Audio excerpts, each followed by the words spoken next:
Okay. I don't think that looks accurate, to be honest. Like, I asked to move that item off the agenda, the school report, and it was like bumped, not like to the wrong date, but like small.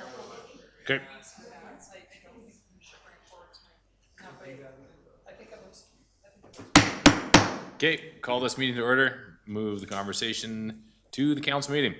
Tonight we have a heavy agenda. Can I get a motion to approve the agenda? Councillor McDonald. I make that motion. Any changes or amendments to the agenda? Councillor Singh. I'd like to make an amendment, slight amendment, if we can make seniors engagement session follow-up to a new business. Did anybody have any conversation, any comments about that item? Councillor Federico? Yes, I mean, well, I understand it would get bumped into business. A couple of weeks ago, the school site project that was on the consent agenda, I asked to be bumped out of the consent agenda, and I was told it would be not only on the next week or whatever week that was, but it was a couple weeks later. I feel that it might be slightly questionable if all of a sudden we're bumping something off and then presenting tonight. So I would ask that maybe this come back in September, just so that there is clarity to the public, because also it looks like we're picking and choosing what comes forward in an actual regular council meeting if it's been taken off the consent agenda. Does the administration have a comment on how we may want to proceed on this senior engagement item that's on the consent agenda? Through the chair to council, the intent this evening would be there would be no presentation. There was just going to be a brief update from administration clarifying the work that was done on this and then confirming that all the information is there for the public, which was Councillor Singh's desire.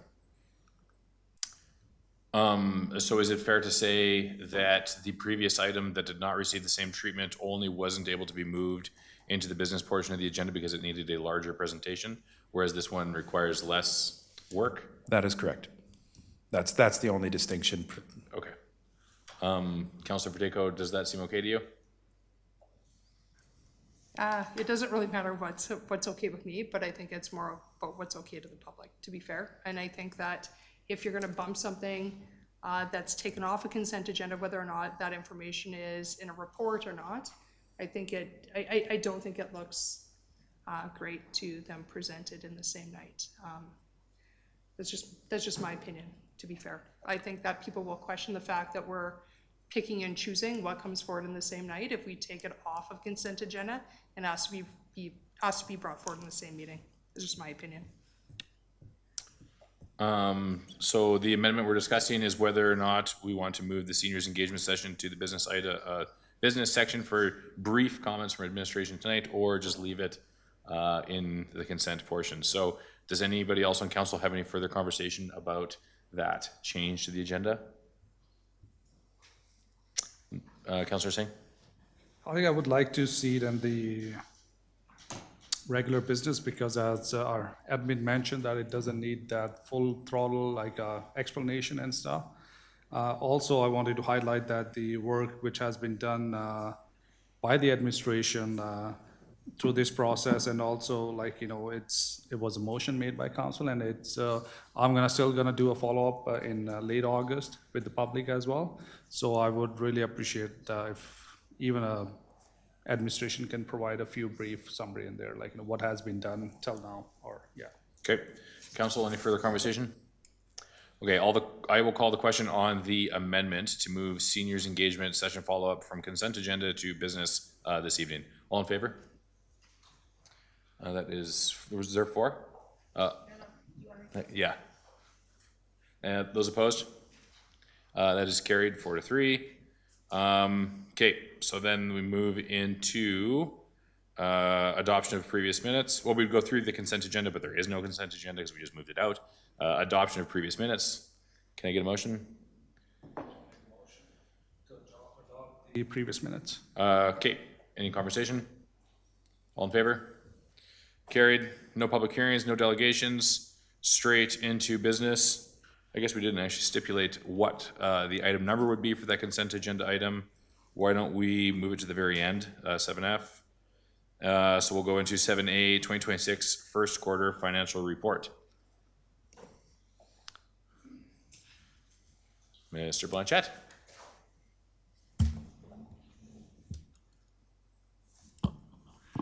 Actually, I get the easy part. Robbie, Mr. Loudon will come up and do the Q1 variance. But this evening, Council, good evening. Before you receive the finance report on our Q1 variance, I'd like to take a moment to share some good news and recognize the people behind it. The Town of Cochrane has again received the GFOA Distinguished Budget Presentation Award. This is now the third consecutive year we've earned this recognition, covering our 2024, 2025, and 2026 budgets. In 2025, only 9 other communities in Alberta earned the GFOA Distinguished Budget Presentation Award of 300 communities. For those less familiar with it, the GFOA, the Government Finance Officers Association, has run this program since 1984, and it's regarded as the highest standard in public sector budgeting across the US and Canada. Every budget document is independently reviewed, and to earn the award, it must excel as a policy document, a financial plan, an operations guide, and a communications tool. In other words, it's not only about the numbers being right, but also about the budget clearly explaining our priorities and being genuinely understandable to residents. What I'd really underscore is the consistency.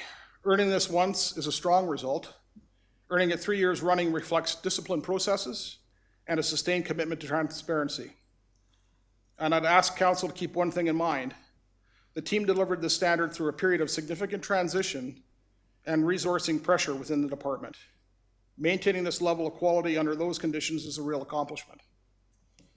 I want to name the people who have been critical to making this happen. Robbie Loudon and Robin Steptoe were essential to earning and maintaining this recognition, capably supported by the entire finance team. And with Corrine Jorgensen, who's at the bench, now joining as a manager of financial reporting, the team is well positioned to carry this standard forward.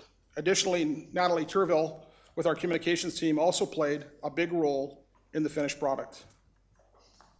Their work is what gives Council and our community confidence that Cochrane's budget meets the highest national standards for clarity, accountability, and transparency. Thank you for this opportunity to share this update on behalf of the organization. Robbie?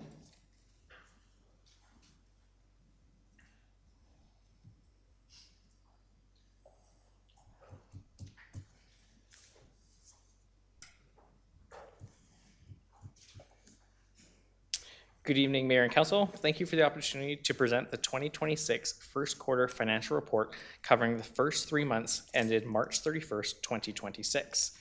This report gives you a look at how the town's operating and capital results are tracking against the approved 2026 budget, along with our forecast as where we plan to expect to land at year end.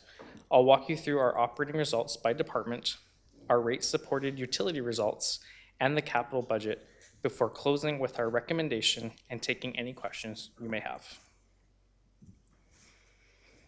This slide gives us 4 figures to walk through. Left to right, that together tells the story of our Q1 financial position. First, the town's net favorable operating variance for the quarter is $616,503, or 3.7% under budget. This is driven mainly by timing, vacancy savings across departments, delayed projects and consulting work, transit contract savings, and stronger development-related revenues. Most of this is expected to normalize as positions are filled and planned spending occurs later in the year. Second, our forecasted year-end variance is $321,795 favorable, smaller than the Q1 figure, and net of compensation adjustments implemented in 2026 to support market alignment and internal equity across the organization. Those adjustments have increased operating costs and are a key pressure on our year-end outlook. To help manage this, administration put a temporary hiring freeze in place on new 2026 positions. That freeze ran until July 1st and has since been lifted. The resulting vacancy savings helped offset some of the pressures in Q1, but with the freeze lifted, that offset won't continue at the same level for the rest of the year. These compensation costs will continue in future years, but this year's variance is considered non-recurring since budget for these adjustments will be built into the 2027 budget. Third, our rate-supported utility results have a net favorable variance of $26,168, or about 1%, essentially breaking even for the first quarter. That is forecasted to grow to $143,305 by year end, supported by higher waste collection revenue tied to development activities and continued staff vacancy savings. And fourth, capital. We've spent $66.7 million of the $169.3 million budget to date, or about 39.4%.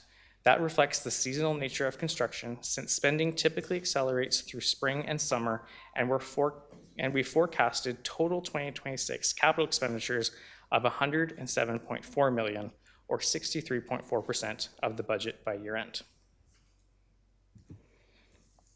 Turning now to how that $616,503,000 breaks down across departments. Most departments are tracking within about 5% of budget, a healthy position for the first quarter. On the favorable side, the largest contributors are social development at $169,000, parks and active living at $141,000, and legislative and administrative services at $97,000. On the unfavorable side, the two worth noting are people and culture at $42,000 and community safety and well-being at $35,000. Both modest in the context of the overall budget. I'll speak to the people and culture driver in more detail in a moment. One clarifying note before we move on is that this is a net view of revenue and expenses. So a favorable number can reflect either lower spending or higher revenue. It doesn't always mean underspending. The next slide gives more detail of the departments with a quarter one forecast or year-end variance greater than $100,000. Social development has a favorable variance of $169,000, primarily driven by transit contract savings resulting from optimized service hours. These savings are forecasted to remain constant through year-end, contributing to an overall projected savings of approximately $171,000. However, these savings will be partially offset by increased salary costs arising from the recent compensation review, primarily impacting family and community support services. As a result, the department is forecasting a reduced net favorable variance of $16,000 by year end. Parks and Active Living is reporting a net favorable variance of $141,000, primarily driven by staff vacancies, hiring delays, and postponed consulting work related to planning for the Twin Arena initiative. The favorable variance is projected to increase to $286,000 by year end, reflecting continued compensation savings from vacancies, along with higher anticipated revenues of approximately $175,000 associated with increased facility bookings through Ranch House Event Services. People and Culture is reporting an unfavorable variance of $42,000, driven primarily by unplanned compensation costs associated with a leadership change. This pressure has been partially offset by savings in leadership training expenditures and staff vacancies within the department. The unfavorable variance is projected to increase to $119,000 by year end, reflecting the continuation of these factors along with additional salary costs arising from the recent compensation review. Development and Infrastructure is reporting a favorable variance of $17,000, primarily due to compensation savings from a temporary vacant leadership position. This favorable vacancy is projected to increase to $137,000 by year end, driven by continued savings in this area. Operations Services is reporting a net unfavorable variance of $7,000, reflecting several offsetting factors. Favorable vacancies from cemetery columbarias sales and staff vacancy savings have been offset by an increase in staff time required for snow clearing and cemetery interments. The unfavorable variance is projected to increase to $101,000 by year end, driven by the continuation of these operational pressures along with additional salary costs associated with the recent compensation review. And General Government is reporting a net favorable variance of $35,000, primarily driven by unbudgeted gains on sale of equipment. This favorable variance is projected to increase to $131,000 by year end, reflecting the continuation of these gains. Budgeting for asset sales remains challenging due to variability in timing and inconsistency between years. As a result, such transactions typically present a favorable variance when assets are sold at the end of their life. Turning to our rate-supported utilities, water, wastewater, waste, recycling, and storm sewer. The Q1 revenue came in at $7.2 million against a budget of $6.9 million, resulting in a $276,000 favorable, or 4%. Expenditures came in at $3.4 million against a budget of $3.2 million, which shows a $249,000 unfavorable, or 8%. I do want to explain that expenditure variance so it doesn't raise any concerns. This is driven by unbudgeted water connection fee revenue that flows straight through to a matching transfer to reserves. Because the revenue and the expenditure offset one another, there's no net financial impact to our financial position. These connection fees haven't historically been budgeted, so beginning in 2027, we'll build them into the budget, so this is no longer creating a variance in future years. Overall, the net result is a favorable variance of $26,000, or about 1% of the budget. One item worth noting is that recycling revenue is greater than budget because of extended producer responsibility funding, which reimburses the town for delivering recycling services on behalf of producers, including an inflationary adjustment this year. This arrangement is in place until October 2026, when a new arrangement is expected to be finalized. Looking ahead, we're forecasting the utility net favorable variance to grow to $143,000 by year end, helped by continued trends plus higher waste collection fee revenue from development activity and ongoing staff vacancies.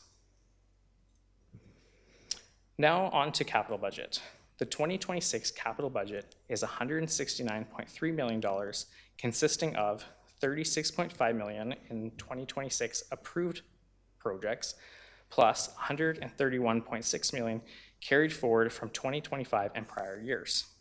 During Q1, Council approved an additional $1.2 million for the 2 stable units at River Heights to support fire services, bringing the 2026 approved capital budget to $37.7 million.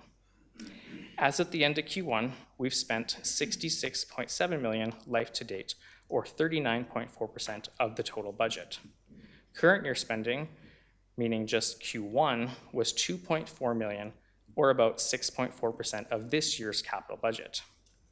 Utility projects are by far the largest category, resulting in 72% of the total capital activity life to date, at $47.8 million. That includes major work like the River Heights Pump Station and water storage expansion, Glen Patrick Drive infrastructure replacement, Horse Creek Sports Park servicing, and our water supply strategy initiatives. Roads is the second largest category at $12.3 million life to date. This next slide shows our year-end forecast spend for capital projects. We're projecting $43.1 million in capital spending this year, bringing the forecasted life to date to a total of $107.4 million by year end, which is 63.4% of the overall $169.3 million budget.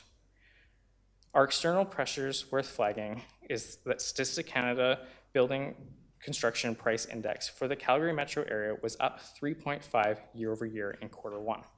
That reflects continued inflation in labor, materials, equipment, and contracted services, and it puts upward pressure on both our project budgets and delivery timelines. Administration is continuing to monitor economic conditions and construction activities closely and will update our capital forecast as more information becomes available. It's also worth noting that many of these are large, multi-year infrastructure projects that will continue beyond 2026, given their size and complexity. The town currently has 90 capital projects, 47 in progress, 23 complete, 16 not yet started, and four deferred pending further direction or scheduling. The high number of in progress and not yet started projects reflects the seasonal construction cycle. Many are moving through procurement, design, and early construction stages that pick up through spring and summer. This brings me to our recommendation that Council accept the 2026 first quarter report as information. That concludes the presentation. I'm happy to answer any questions that Mayor and Council may have. All right, Councilor, can I get a motion? Councilor McFadden?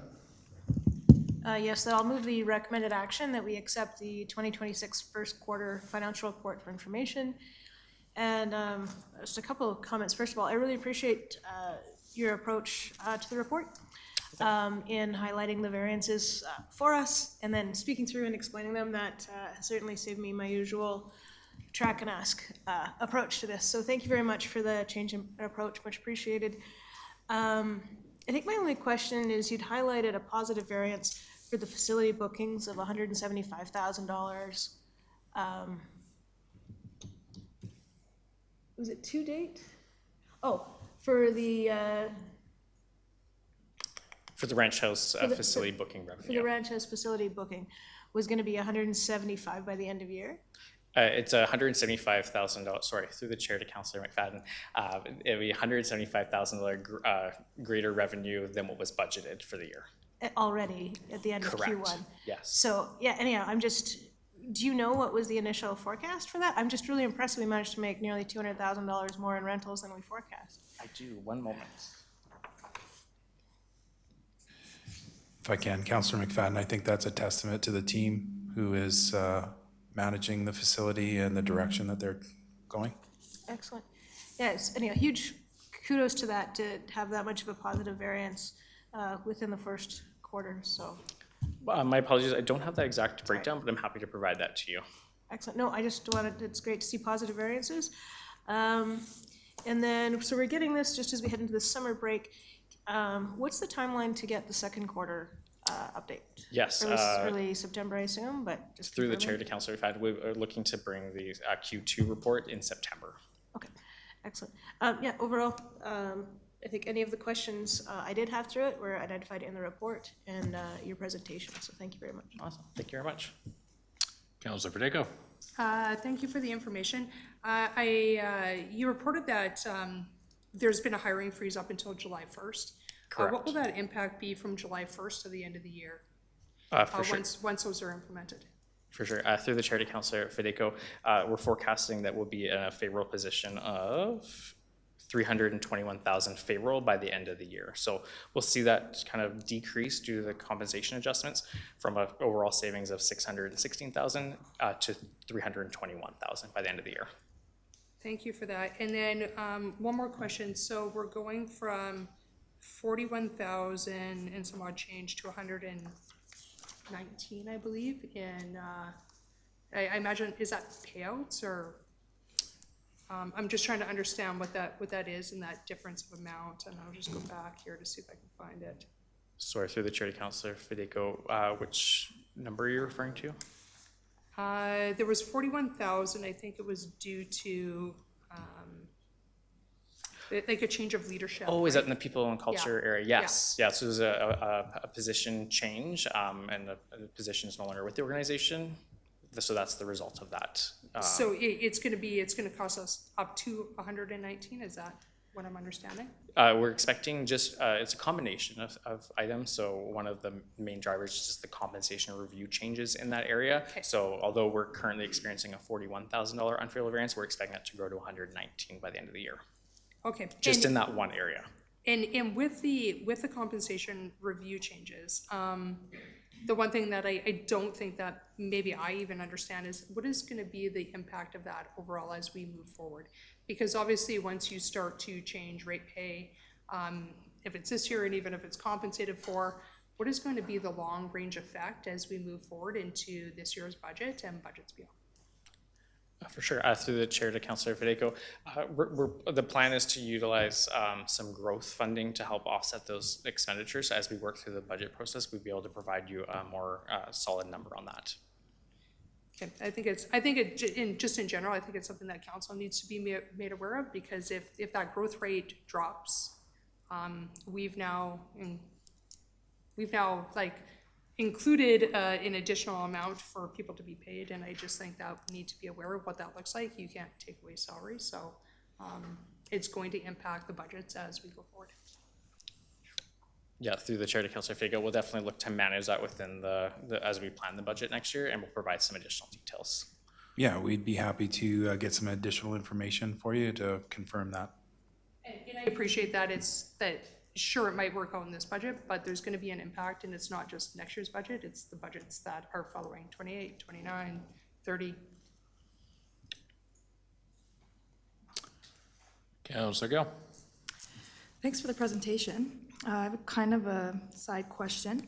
Now that we've received this update, will the updated Q1 Mayor and Council expense reports be uploaded onto the town website? That is correct, yes. Okay. Now that they have been presented, we will upload those on a quarterly basis moving forward. Okay, thank you. That was my question. No problem. Councillor Singh. Thank you for the presentation and for the report. I have a few questions and I'll go through one at a time. First question will be capital delivery capacity.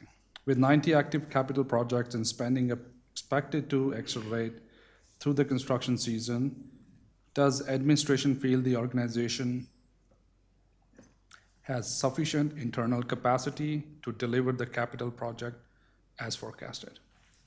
Yeah, through the chair to Councillor Singh, I would say that that's definitely a pressure is the internal capacity to deliver on those projects, but something that we're monitoring and providing updates. I'm not sure if Drew has more to add. Yeah, Councillor Singh, I would, through the chair to Councillor Singh, I think that is one of the significant challenges that we face and something that our team is committed to looking at. At this point, for us to deliver on all 90, I would say that would be very unlikely, just given the size and complexity of all those capital projects. Okay, thank you. And it's something we have to manage better moving forward. Okay, thank you. And the next question would be on the infrastructure inflation. The report highlights the continued inflationary pressures in the construction sector. Are there any capital project that administration is monitoring particularly closely because of the cost escalation or procurement risk? And at what point would council be notified if additional funding become necessary? Yeah, through the chair to Councillor Singh, nothing that is of concern at this point, but definitely if we notice anything, we would bring that forward in a report update. Okay, and I might have I would just echo those comments saying that our project teams are to bring those updates to our team, and certainly with Mr. Sulo joining our team, that will be a direct participant in all of our meetings. Certainly we would bring something if there were any concerning updates from a cost perspective to council's attention. Sure, thank you. And just the last one on briefly on transit savings. The Social Development Department is benefiting from transit contracts savings due to a revised reporting methodology.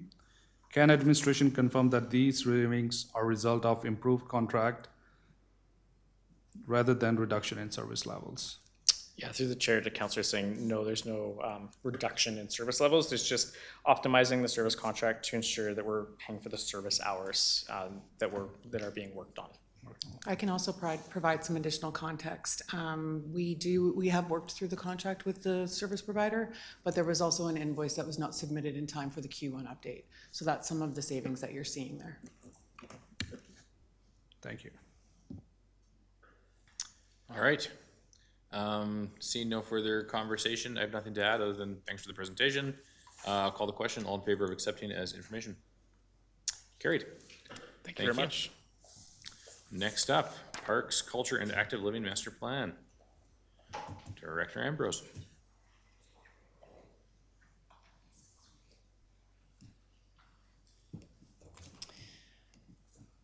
While they're getting set up, good evening, Mayor and Council. I would like to invite Mike Roma and Megan Carey from RC Strategies to present the final draft of the Parks, Culture, and Active Living Master Plan for approval this evening.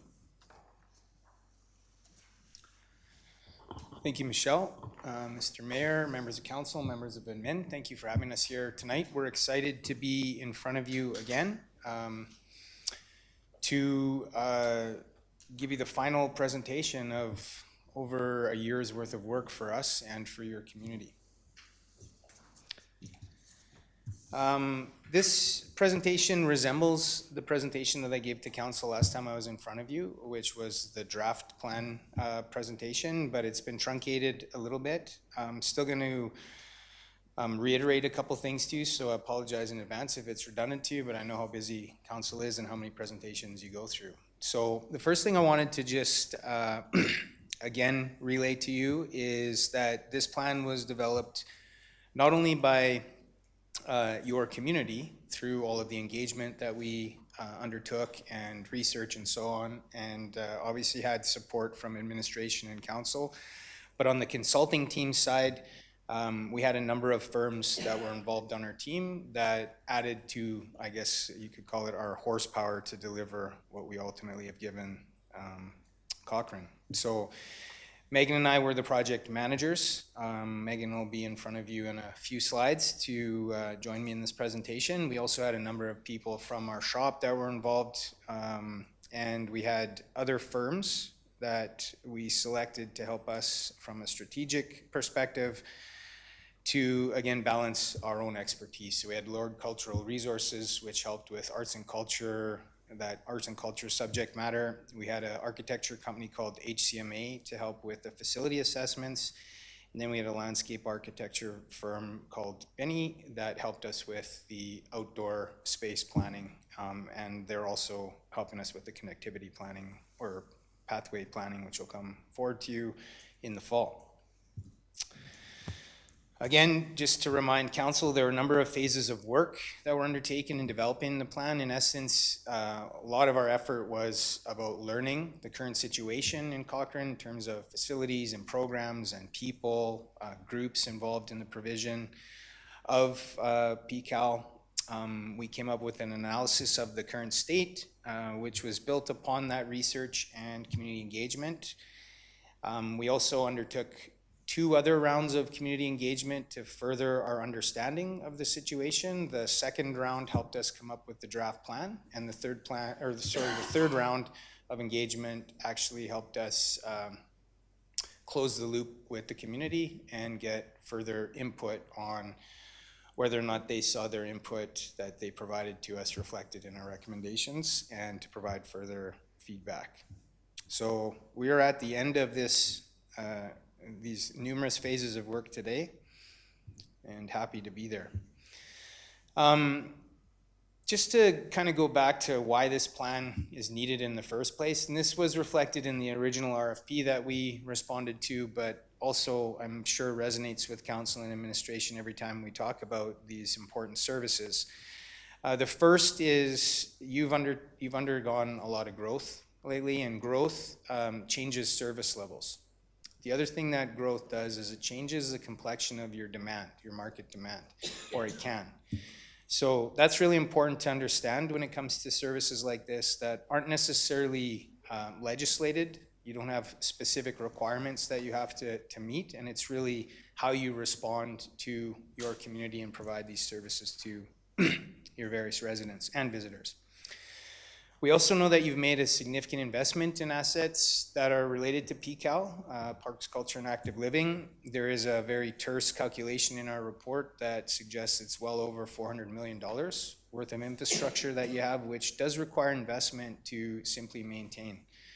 That's important to balance out against potential new or enhanced service levels, and has to be considered.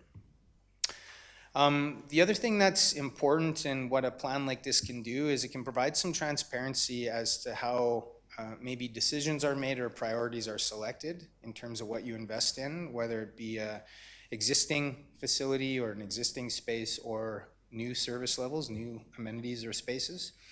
So we believe the plan has done that, and that's an important rationale for developing a PCAL master plan. And then the last item on the slide there is it does create some consistency over time. Major infrastructure projects for sure, but even community events and programs take time to introduce, to design, introduce, and build. And when you have a master plan like this, it can create some consistency, a strong foundation for some of that long-term change and enhancement to occur. So the next couple of slides just give you a few really high-level ideas as to how we got to know as much as we know about Cochrane. The first slide here talks about what we learned, and there is a what we learned report that I'm sure council has seen throughout the course of our project, which just really highlights all of the background research that we uncovered in learning about the current state, So that's your population, your inventory of your assets, utilization as much as we can. We've added some of our own kind of influence in terms of trends and best practices and comparatives. But it's really about everything other than community engagement that's kind of shaped the recommendations that are in the plan now. So that's the What We Learned report. And then there were a number of What We Heard reports. We've given you 2 already. You will get another one for phase 3. I don't think that's done yet, right? No, you will get that soon though. And those What We Heard reports outline all of the input that we gathered from the community. And I mentioned this before, but I'll say it again. For these kinds of services where they're really about responding to your community, community engagement is very important. So there's a whole bunch of stats up on the screen there. I won't read them out to you, but we did a lot of engagement. Megan and I were on the way here talking about even just how many visits her and I have made to the community, and much of that was to do with engagement. And we counted 14 different trips that we made to the community throughout the course of the project. So we researched a bunch, we heard a bunch, and we came up with the plan that is in front of you. The first part of the plan is what we call strategic foundations. This is comprised of a purpose statement and guiding principles. And again, I know this is the 3rd time I guess I'm saying this right now, but because there isn't regulation or legislation for council or for the community to follow, it's really important to declare why you invest in PCAL infrastructure and programs and grants and that kind of a thing. So that's really what the purpose statement is about. It gives you the why you invest. The guiding principles kind of dive into how you achieve that why. So how you might make decisions, the kind of rationale for investments that you make, and that's what the guiding principles are meant to be. So the purpose statement is up on the screen now, and I'm not going to read it out verbatim, but I do want to highlight the last 4 kind of sort of words or nouns, perhaps is what they are at the end of the statement. So it's really about providing opportunities for physical activity, creative expression, social connection, and connection with nature. So those 4, I guess, reasons are why the town invests in these services. You can't achieve all of them with one investment probably, or one program, but they drive everything that the town's efforts related to these services are about. The guiding principles, again, are more about the how. And these are still very important. Both the purpose statement and the guiding principles are hopefully something that you maintain for the long term in town, because they're really important to consider. But these are more like the lenses that you would look through in actually making an investment or making a decision about a service or an amenity or what have you. There's also, so that foundation's important, and it drives, hopefully it resonates with council, resonates with the community, helps you to articulate why you invest in these services, but they also are the root of the recommendations that we've made. And the recommendations that we've made in the plan, the strategic direction that's included in it, are broken into a few different categories, but they're really about, first off, how you deliver services, the infrastructure that you invest in now and what you might invest in the future, the programs that you invest in or that your partners deliver, and then there's 3 other areas around arts and culture specific recommendations, green and open space specific recommendations, and funding recommendations. So there's 27 in total. I'm not going to read them all out to you, and I would say for these kinds of plans, 27 is a lot. If we were to go back and look at other plans we've done, some have more, some maybe have a few less. In almost all cases, our clients haven't been able to achieve all recommendations to their entirety. So this is meant to be an aspirational kind of plan. There definitely will be reporting. There are some recommendations that you're already working on, but I wouldn't want to create the false expectation that all 27 will be done in 2 years and then you need a new plan or something like that. Some of them are even written in a way that just are about continually getting better at doing something.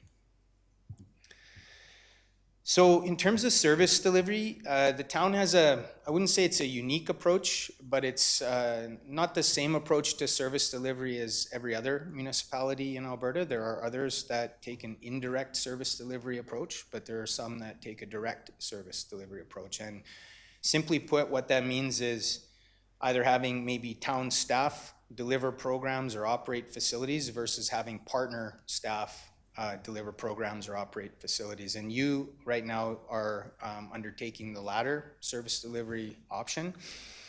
And there's no right or wrong way to go about service delivery. And with all of the research that we did and the community input that we gathered, we found no reason why to suggest you take a different approach. But we did come up with some ideas on how you could enhance that current approach. And that is the list of bullets that are up on the screen in front of you. I did explain these to council, and they haven't really changed since the last presentation. So instead of explaining them in the same way, I'm going to kind of try to narrate it a little bit differently. The first item on the agenda in terms of service delivery is making sure that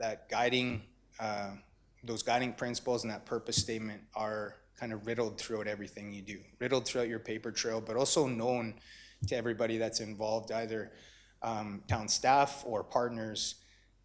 Make sure everybody knows about that purpose, about those 4 main reasons why you invest. Those should drive your grant programs.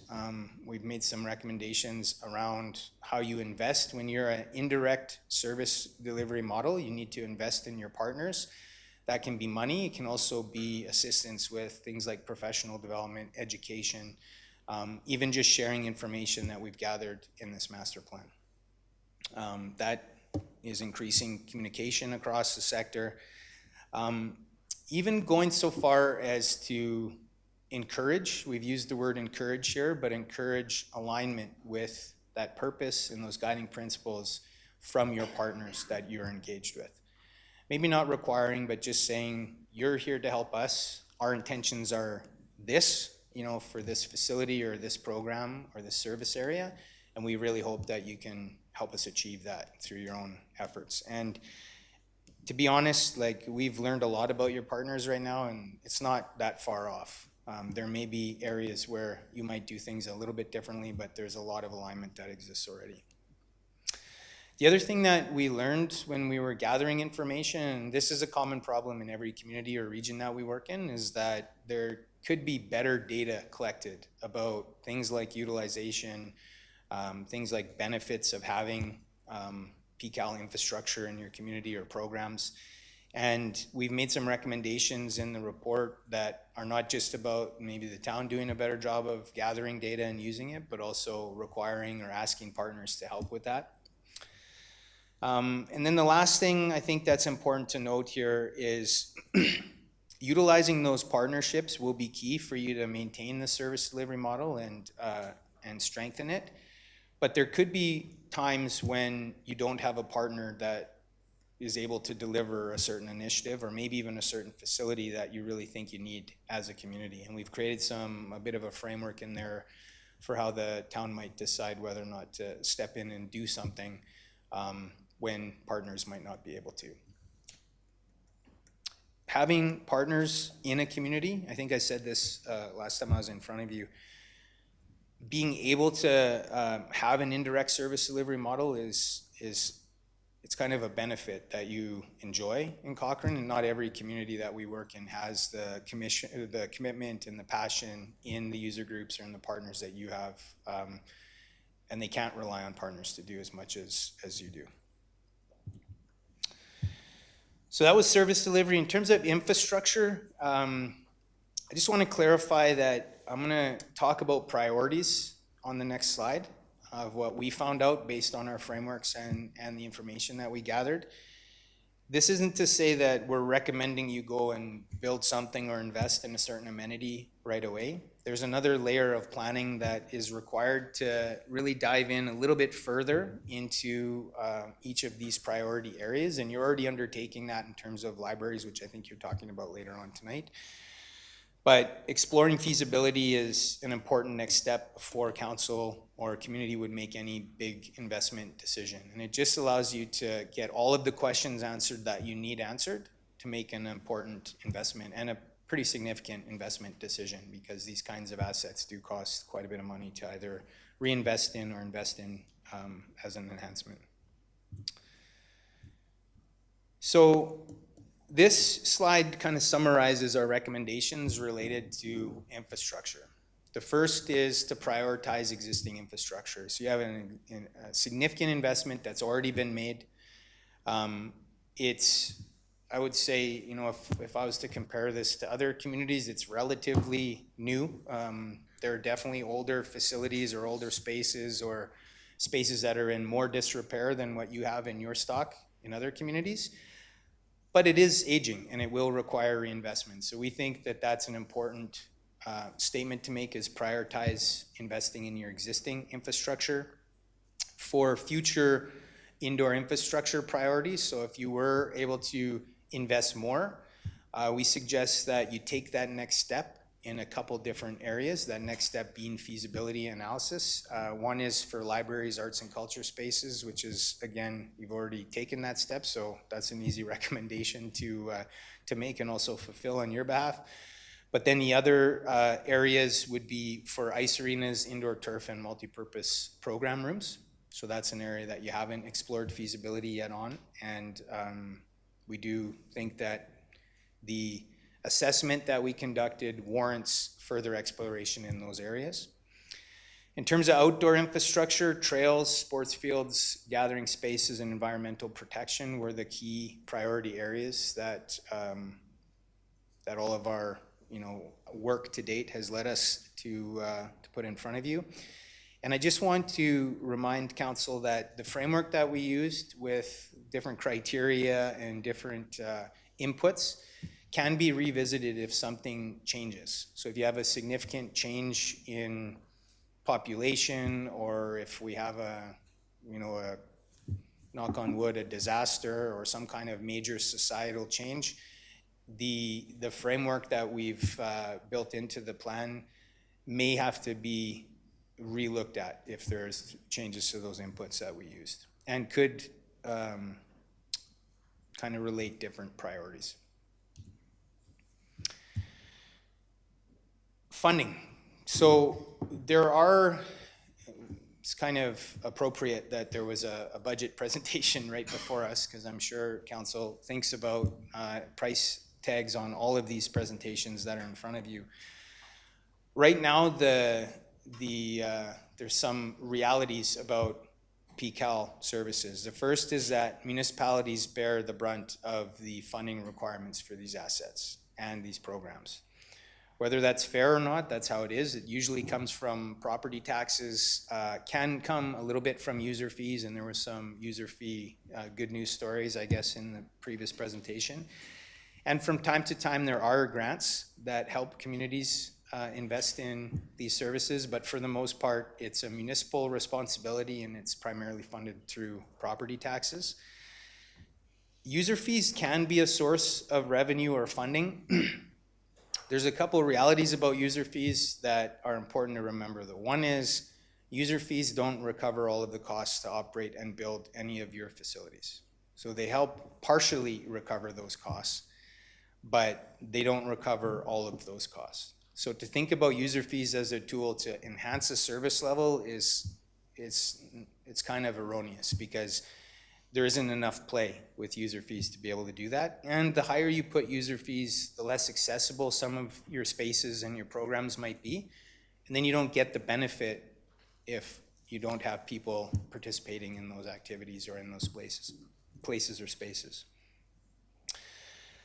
There are some funding challenges at play right now. Inflation is definitely the worst one, or it's the one that we talk about the most as consultants in this area. Capital pricing for reinvestment or new projects is ever increasing, and it never goes down. And that just sort of gets coupled with the fact that facilities that you have in your stock get older and you're growing as a community. So it's kind of a perfect storm of challenge when it comes to funding, but there are some I guess, bright lights out there that communities are undertaking that we've added some recommendations for in the plan, and I know town has already started to look at some of these things, or already enacting some of these things, but there's tools like reserve funds, there's tax levies that can be used to either property tax levies or off-site levies in the growth or development process that can be used to help lessen the burden of funding, but also partnerships. You do have, again, a lot of commitment and passion in the community, and some of that passion has already led to some capital costs or operational cost savings for you. So the continued use of partnerships will help as well. So with that, I'm going to pass it over to Megan, and she's going to kind of finish off the presentation. But I just wanted to, I think this might be the last time I have the mic. So I just wanted to say thanks to administration and council again for all the input that you've provided along the way. It does feel like we've had quite a bit of time together, and great questions and great direction. So thank you for that. So the work that's been going on congruently since Mike was last year in early June presenting the overview of the master plan has been community engagement. And this was an important piece, as Mike mentioned earlier in the presentation, because we have had such an extensive community engagement as part of this process. So we wanted to make sure that we went back to your residents, to your community organizations and partners, and allowed them to have the opportunity to learn about the direction of the master plan. But importantly, we also wanted to treat them like the experts they are. They are the ones who are living parks and trails, recreation, sport, arts, and culture every day, and delivering those services or using those services in the community. And so we wanted to ask them about implementation of the master plan and what advice and direction they would give to council and administration. And so I wanted to share some of that with you today. First is around enhanced communication. So we truly have had an extensive process of engagement throughout this work, and that's been really positively received by your community. And there's a desire to see that continue on, and to see the community organizations really be brought in and viewed as partners. And we know that administration is working with your community organizations and developing those relationships and continuing those strong partnerships. But certainly a desire to see where we're able to enhance our communication broadly with the community, but also where we're focusing on those working partnerships. Sometimes we see in communities where there's a misalignment or a disassociation between where administration ends and maybe where community groups pick up. And so we really want to focus that as a working partnership, and that we're not viewing each other as competitors, but we're here to deliver important services. One thing about our community organizations, and particularly when we're talking about such a broad portfolio of parks, recreation, and culture, these organizations and residents might face different town departments. And so from that, one of the key pieces of feedback is to ensure that we all have the same information, and that we're ensuring that when we're talking about these services, that there's some collaboration or enhanced communication from the perspective of the community related to the delivery of these services. One thing that was recognized was the good work that your administration was doing, and often doing with maybe less staff than what residents perceive other communities might have. And so they did acknowledge that there was probably a need for some additional staff to ensure that we do have that high level of support to community organizations, as well as to the delivery of potential programs in our community, as well as running important community events and services as well. From an operational lens, community organizations thought that being able maybe to access booking of online spaces, doing that online would be a value to them and an assistance. In terms of granting, they were hopeful that the objectives and the guiding principles that are set out within the master plan will actually be used as an evaluation tool and applied consistently across granting programs, so they can understand how they can best align their strategic intentions against the master plan. As well, they wanted, another strong point that came across was ensuring that operational impacts were considered when any decision making was related to investment into parks, culture, and active living services and spaces, so that broader operational impacts would be considered when looking maybe at capital expenditures or considerations across our services that we're offering. I think one thing that came through, not just in phase 3, but in all phases of our engagement, is the importance and value that your residents place on these services and how important they are to making Cochrane a great place to live. In terms of implementation, I would truly say, well, we've worked very closely with administration and there's been a lot of hard work over the last 2 years.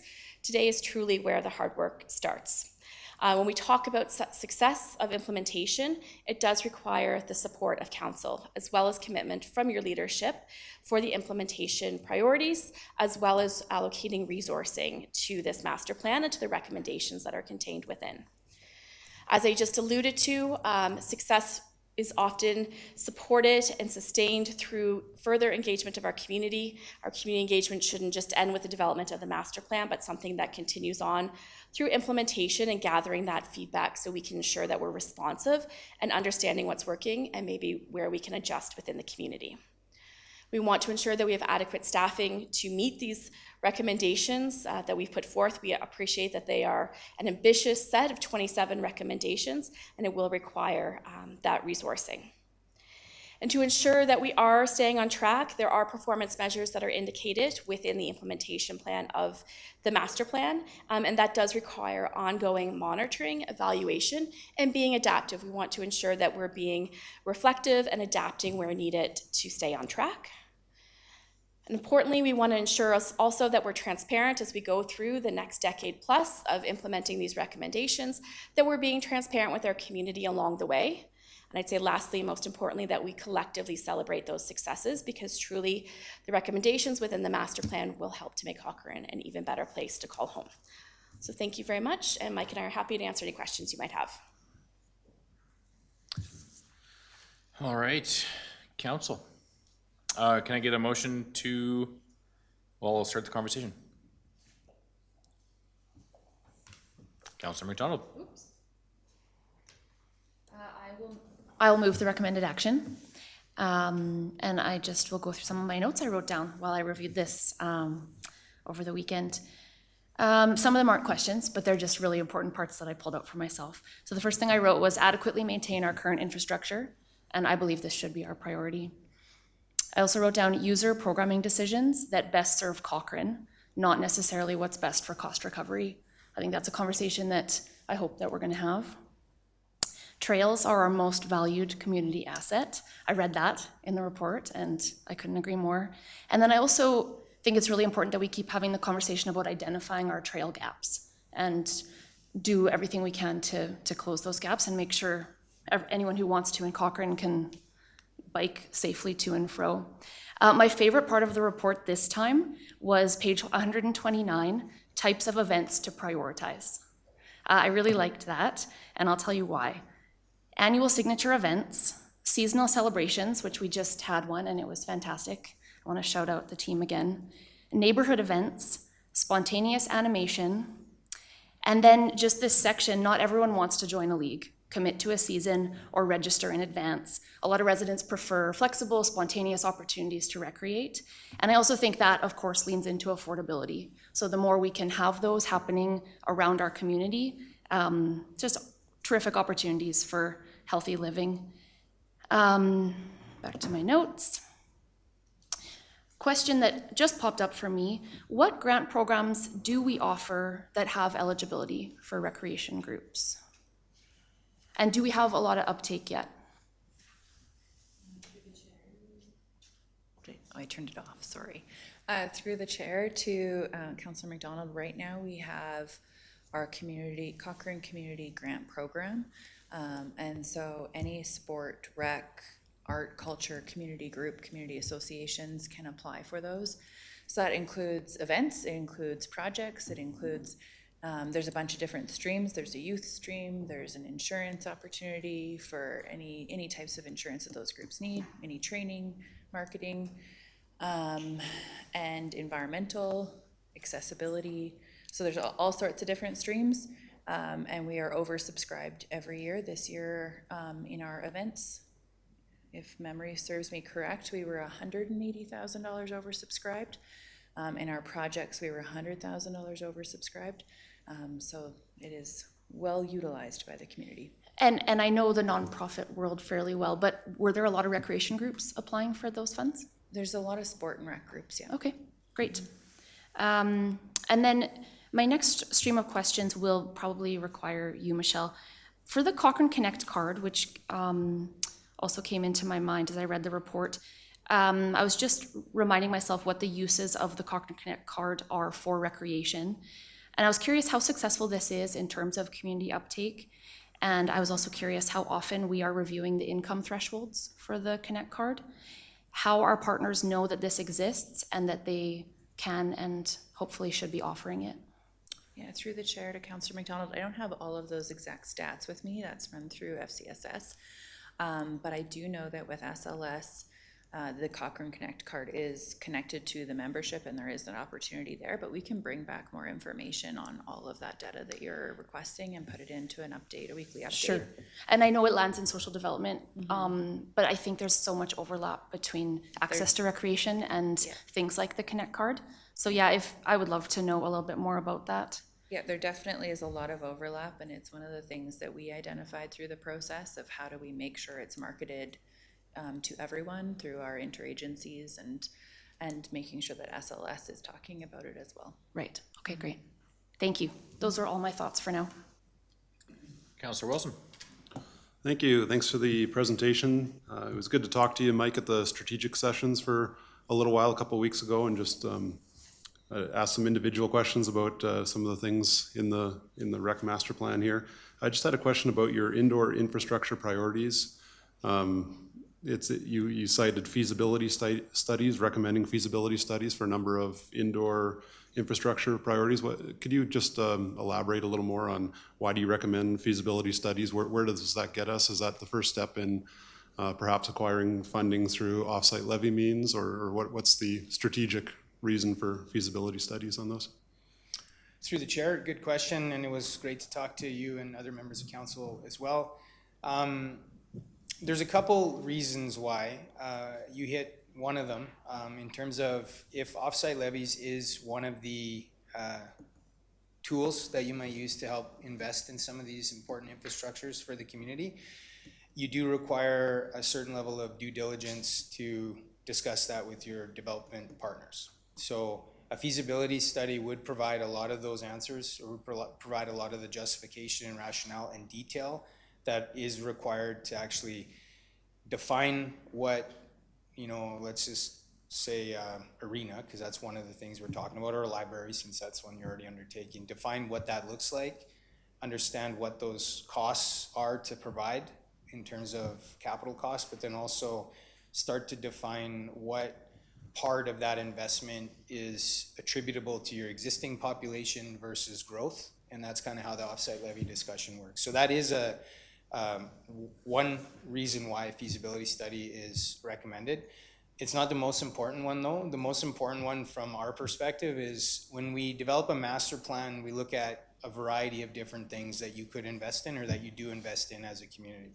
So I should have this off the top of my head, but my guess in the indoor side, it's probably like 18 or 20 different amenities that we reviewed, and on the outdoor side, it's a few more.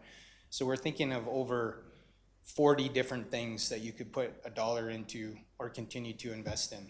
And that's all over the place, right? Some of those things are very expensive, some of them aren't. What a master plan does is looks at all of those in the same way and funnels data and information about all of those amenities into a more manageable way for you to understand whether, if you did have the ability to invest more, where you might do that. So the framework that we have in the report assesses supply and demand for all of those amenities, again, using the same sort of approach for all of them, treating them all the same way, and then also offers some prioritization, like how you would, it's probably the hardest thing that we do is say that this amenity is worth more to a community than that one, because they're all good for the community. But the master plan allows you to kind of funnel all of that possible investment into what you could possibly do next, or what that logic suggests you do next. The one thing the master plan can't do is get into answering every question that you as council or decision makers need answered about every one of those amenities, because it would be, even though it's, I apologized, I think, to council before about how much paper you have in front of you for this process, it would probably quadruple, and it would extend the timeline of developing the plan and so on. So we sit at a strategic level with the master plan. It funnels down where your priorities might be, but it doesn't answer all of the things that you would need answered to make a decision, and that's what a feasibility study would do. And some of those things would be, again, let's talk about a library, and you know, because you'll see this information coming forward to you tonight, like we just use the term library in our plan. But gentlemen in the audience will have, I'm assuming you might have some pictures. Eventually you'll have pictures and capital costs and so on that we just don't have that level of detail in the master plan. So that's why the most important part of the feasibility study is to give council and administration all the data or information you need to make a decision on whether or not to spend tens, maybe hundreds of millions of dollars in some cases. But it also helps with bringing along some of your other potential partners like the development industry, or possibly even other community partners that you don't know about that might be interested in partnering to develop one of those pieces of infrastructure. Because that's something else that we didn't really, like, we heard some input about that throughout the development of the plan, but it wasn't about a specific project, so you don't get the same sort of people coming out of the woodwork or groups coming out of the woodwork that might if they knew it was about a specific project, which is what the feasibility study and window lets you do. Okay, thank you. Just to press you a little further on the same topic for indoor infrastructure priorities, you mentioned the library, that we're already doing a feasibility study there. For the other top priorities listed in the master plan, ICE being one of them, if I understand, you're recommending that we proceed with feasibility studies for things like ICE that we haven't begun with? You think it's the return on investment from a feasibility study, which isn't free, is worth the cost? Is that? Well, I'm through the chair. I think my opinion on that's a bit biased because I'm in the business and I kind of understand it or whatnot. But I do think that investing 100, 200,000, whatever it is in a feasibility study that's for a project that's 60 million or 80 million or something is probably money well spent, especially if, like, one of the things that I would expect a feasibility study to do for, if we'll use Arena as an example now, would be to look at service levels in a little bit more granularity than we did at the master plan level, and understand whether or not there's sort of more, my other partner used this one, more juice we can squeeze out of the orange, I think he said, or something like that, which I should have listened to because I really liked it and I don't think I said it right. But, you know, to get more out of your current investment, which a feasibility study can help you do as well. And finally, how many of those studies do you think we'd be looking at as a municipality just for indoor infrastructure? I'm trying to remember how many of the top tier priorities there were. Libraries already happening, so we can eliminate that one. It's already underway. We mentioned arenas. How many more were in that top tier? Yeah, through the chair, I think if it was council's wish, you could actually do one feasibility study and handle the different components that are listed in the plan, save for the library and arts and culture spaces, because that's already part of the scope of that study. So I do think it can be confined to one study. It's just that you end up with a lot better detail and data for you to make a decision on whether or not to move forward. Like at the end of a feasibility study, you typically decide whether or not to move forward right now, maybe in some time, or that it isn't something that the community can, you know, either afford or it isn't best for the community. But the consultant doesn't tell you whether it's feasible or not. We just give you as much information as we can to help you make that decision. Okay, thank you for elaborating on that, and thanks for the presentation. Thanks. Councillor McFadden. Yeah, thank you very much. It's really great to finally be at this point in all of the work. We've been getting lots of updates and going back and forth and getting informed. And so I just wanted you to expand a little bit on a piece and maybe just help our residents understand. Because for myself, certainly when we're like, hey, let's invest in this study, because at the end of the day, I just was hoping I'd get the list of like 1 to 10 of the things that we needed to invest on, and I could just work through the list, was my hope, or my naive thought process of what would be delivered. But of course, this master plan isn't that at all. It's providing much more context about kind of the state of our recreation parks, culture, and active living master plan, that entire society, that entire environment. And so we're not getting a kind of a 1 to 10 list, but what you have identified as you've gone through the study is which areas we need to enhance, protect, and limit. And I wondered if you could just quickly translate that for our community about why it's not just a 1 to 10 easy pick, everybody knows me to more ice, and why you've approached it in this enhance, protect, limitless lens. Through the chair, very good question. I guess I'll try it first, and Megan, you can supplement my answer if you want, but that's a really good one and appropriate to ask that at this point in the process, for sure. I think the first thing I would say is this service area is not as clean cut as other service areas. So it makes coming up with a list, especially at the strategic level, but even at the feasibility level, it makes coming up with a list of what you should do as a community really hard. We do our best at kind of triangulating a whole bunch of different pieces of data or information that we think is relevant to that discussion, and that's what has led to the conclusions that we have in the master plan. But for us as consultants to say that we have a formula that tells you exactly what you should build next is, I would say it's impossible, unfortunately. And that goes back to the kind of comment I made before about every piece of infrastructure that you invest in has a benefit to the community. It's just a question of how much benefit you can get out of that infrastructure. And obviously the pieces that deliver more are the ones that we think you should prioritize, and they're the ones that we've suggested that you deliver or explore feasibility on and learn more about that. But right now, I would say even our approach, which is a lot more quantitative than it was in the past, it doesn't enable that really clear delineation between 1, 2, and 3, and 4 priorities.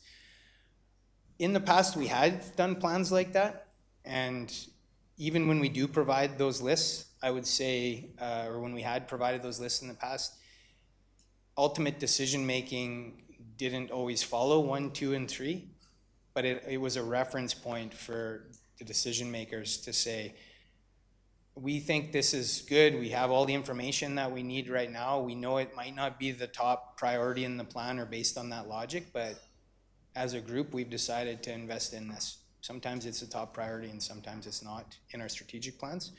So it's about the complexity of, I guess, the nature of the service in general. It's about the fact that it's really hard to, it's easier to kind of come up with those that sit on top of the list and those that sit on bottom. But it's really hard to mess or to try to articulate further the ones at the top and what number 1, 2, and 3 should be. I don't know if that really answers your question or not, Councillor, but it's tricky work to do, and I do understand that, and we do get asked that from time to time of what is our list, what should be at the top of the list and what shouldn't be. And what you have in front of you is what we think is the best compromise between giving some of that direction, still leaving some space for decision-making to give you more information that we think you need, but still to be able to provide some idea of priorities so that you're not working with 40 different things that you could pick and choose from and invest in or explore further. Okay. I was kind of hoping for the 1 or 2 sentence version of that, but I know you're coming from. So, so in one part of our discussions we've had on this, when we were looking at the list, and one of my thoughts was like, well, I just want to do number 1 on the list in this space. And so I remember we were talking about that, and it was like, but anything you pick on this list, there's not much of a differentiator between what's on the list and what's 2nd, 3rd, or 12th on the list. It's all needed in the growing community that is Cochrane. And so for me, that was kind of a turning point in my understanding and moving from the expectation of having a list of just fund 1, 2, 3, 4, 5, 6, 7, 8, 9, 10. So I hope anybody that does actually look at the plan will take the time to kind of dive in and understand where that enhance, protect, limit recommendation for investment is coming from. Now, one of the pieces I did see in your study that I don't think I have a clear answer on here or how we would find it is not only are there capital investments to make in choosing whether it's a library or a playing field or a climbing wall, it's also that council needs to forecast and take into consideration, and certainly Councillor Federico had raised this in some of her earlier comments about the ongoing operational impact of these decisions. And so how can we get a better handle on when we're picking a project and evaluating ABC, how do we bring in that lens of the forecasted operational costs? Very good question, through the chair. That is one of the pieces of information you develop at a feasibility stage. So it is information that you need that we haven't calculated at this point. And the reason why we haven't calculated, like we could give you ranges as to what operational costs might be, just like capital costs that you could be provided to help with decision making. That's what you get in a feasibility study. But the thing that makes it a little bit more complex is when you have an indirect service delivery model, your operational commitments can be different depending on whether you have a partner or not in place and what kind of partner that is. So if you have a private sector partner, that changes an operational picture versus a nonprofit versus you operating it on your own. So to get into each amenity, each area that's been recommended in the plan and understand whether partnerships is even something you could expect or not, at a feasibility stage, you'd usually get a range of what those operational costs would look like, either if you operated it directly as a town or if you had a partner in place. Even at a feasibility stage, which is again before you make a decision to move forward or not, you typically don't have the luxury, I guess, of knowing there is a partner there that's definitely going to partner with you if you build a facility. Like you may at the very best get a letter of commitment from a partner, which can help you understand the operational costs. But again, even in those cases, we also include a direct provision kind of operating cost estimate at the feasibility stage. But again, so if you think about even just that one piece of information that's generated during the feasibility, if we had that for every one of those 20 indoor and 20 outdoor amenities, it just becomes, again, more information that's less manageable. That's why we filter it or kind of funnel it into those areas of priority that we think you should look at next, and then suggest that as a next step in your planning. And then in your study, and I can't find it here, but you did some comparables about where the gaps are in Cochrane's amenity list, and you'd said compared to some of the community comparables, we had these gaps, we were ahead of the game.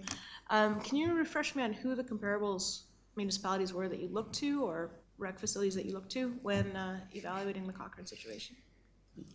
Through the chair, you got me on that. We can definitely find that. I don't have that off the top of my head. I would say one thing about the comparables though is even though it is a piece of information that we do include in our plans and it's built into that framework for funneling, if you want to call it that, it is probably the least credible source of information because it assumes that the community that you're comparing to is similar to you, that they're making the right decisions, and that they have the same kind of values that you have in making those decisions, and that they're in the same context.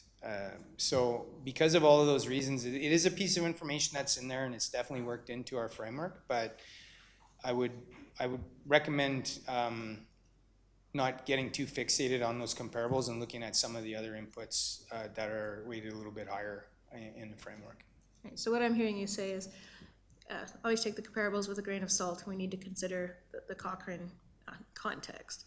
Because I was a little bit caught up, I think it's page 22 here, was the Cochrane comparison, our strengths that we have more indoor arenas, curling rinks, and aquatic leisure components than its comparables. And we have more pathways and dog areas in comparison to other communities that are evaluated. But that some of the gaps were, we need to have more available gym spaces as well as indoor hard courts. And sorry, was that is that recommending like just looking at the SLS, or did that consider private owned facilities as well? Through the chair, those kinds of analyses that we do primarily are focused on facilities that are either directly provided by the municipality or have significant investment made in them. So it wouldn't include private. It would include schools if the municipality that we're analyzing treats schools as part of their provision. So has a healthy joint use, if you want to think of it that way. Not that you do or don't here, but just some communities don't necessarily think of school gyms as part of their provision. So it's, for the most part, it's infrastructure that the municipality that we're looking into, that they have control over it in some way. Okay. And then the last comparable, the gap here was that we're, when looking at outdoor amenities such as outdoor pools and spray parks, there's a gap in comparables, and then regular grass fields, which really resonated with me because without any research at all, I'm going to assume that it's much cheaper that more people can use grass fields, and it's easier and cheaper to maintain a grass field than some of our more recreation intense sports. So pools and curling must cost us way more operationally. So that's just something as I will be looking forward to and how I prioritize it. We'll be bringing in different thoughts about the importance of maintaining what we've got, which was already highlighted, operational costs, which is something I'll start be asking as we move into these different decision realms around, the operational costs that'll come with said project, the various partnerships that can support that. And then a really key point to me, of course, is the number of users that can actually avail themselves of such said amenities. So that's kind of my thoughts for now. Thank you for the thoroughness of the work, and I'll turn it over to my colleagues. Councillor Singh? Welcome. Could you recall, like, since council received this draft master plan, has administration received any additional comments, questions from residents, community organization, or stakeholders?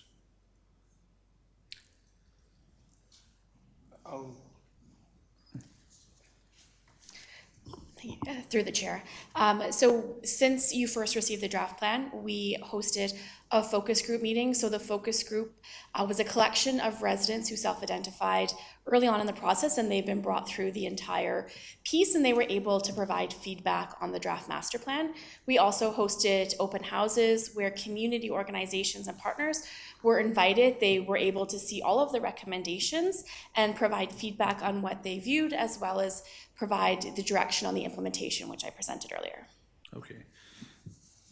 And for the residents who may be wondering what happens after the plan is approved, can administration explain how council will work with the community to decide what comes first, how progress will be shared publicly, and how future investment will be balanced with other town priorities? Through the chair, Councillor Singh. So if approved this evening, we have a media release planned and a web page that will outline what the master plan is. We've got a beautiful video that our comms team did a great job with all of the action items. So if residents have any questions and they don't want to read through the entire document itself, everything will be right there on the web page. All of the implementation actions will be coming forward to council, and we'll outline how those fit inside of the master plan, and then it's up to council's decision to make those choices. Typically through the budget process is how we would be doing that. This evening, and right after this, I'll be coming forward with the feasibility study for the ice surfaces.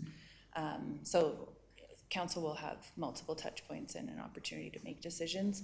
And through some of those larger projects, we will have even further community engagement. Okay, thank you. Councillor Gill? Yeah, thank you for coming back with this. I don't really have, I guess, a specific question. I more want to, I guess, just highlight that we love to talk about ice rinks and turfs and stuff like that, but something I've been thinking about is our playgrounds, and I think we have a few coming up to life cycle. And so I was wondering where, I guess, that sits in the grand scheme of things and prioritizing things. Because, yeah, I don't remember exactly how many are coming forward, but they are expensive to replace. And I know in the next 8 to 10 years, there are quite a few coming forward. So I just want to hear what you have to say about where that sits in the scheme of things. Through the chair to Councillor Gale. So in the fall, council will see a playground life cycle program framework that we're bringing forward.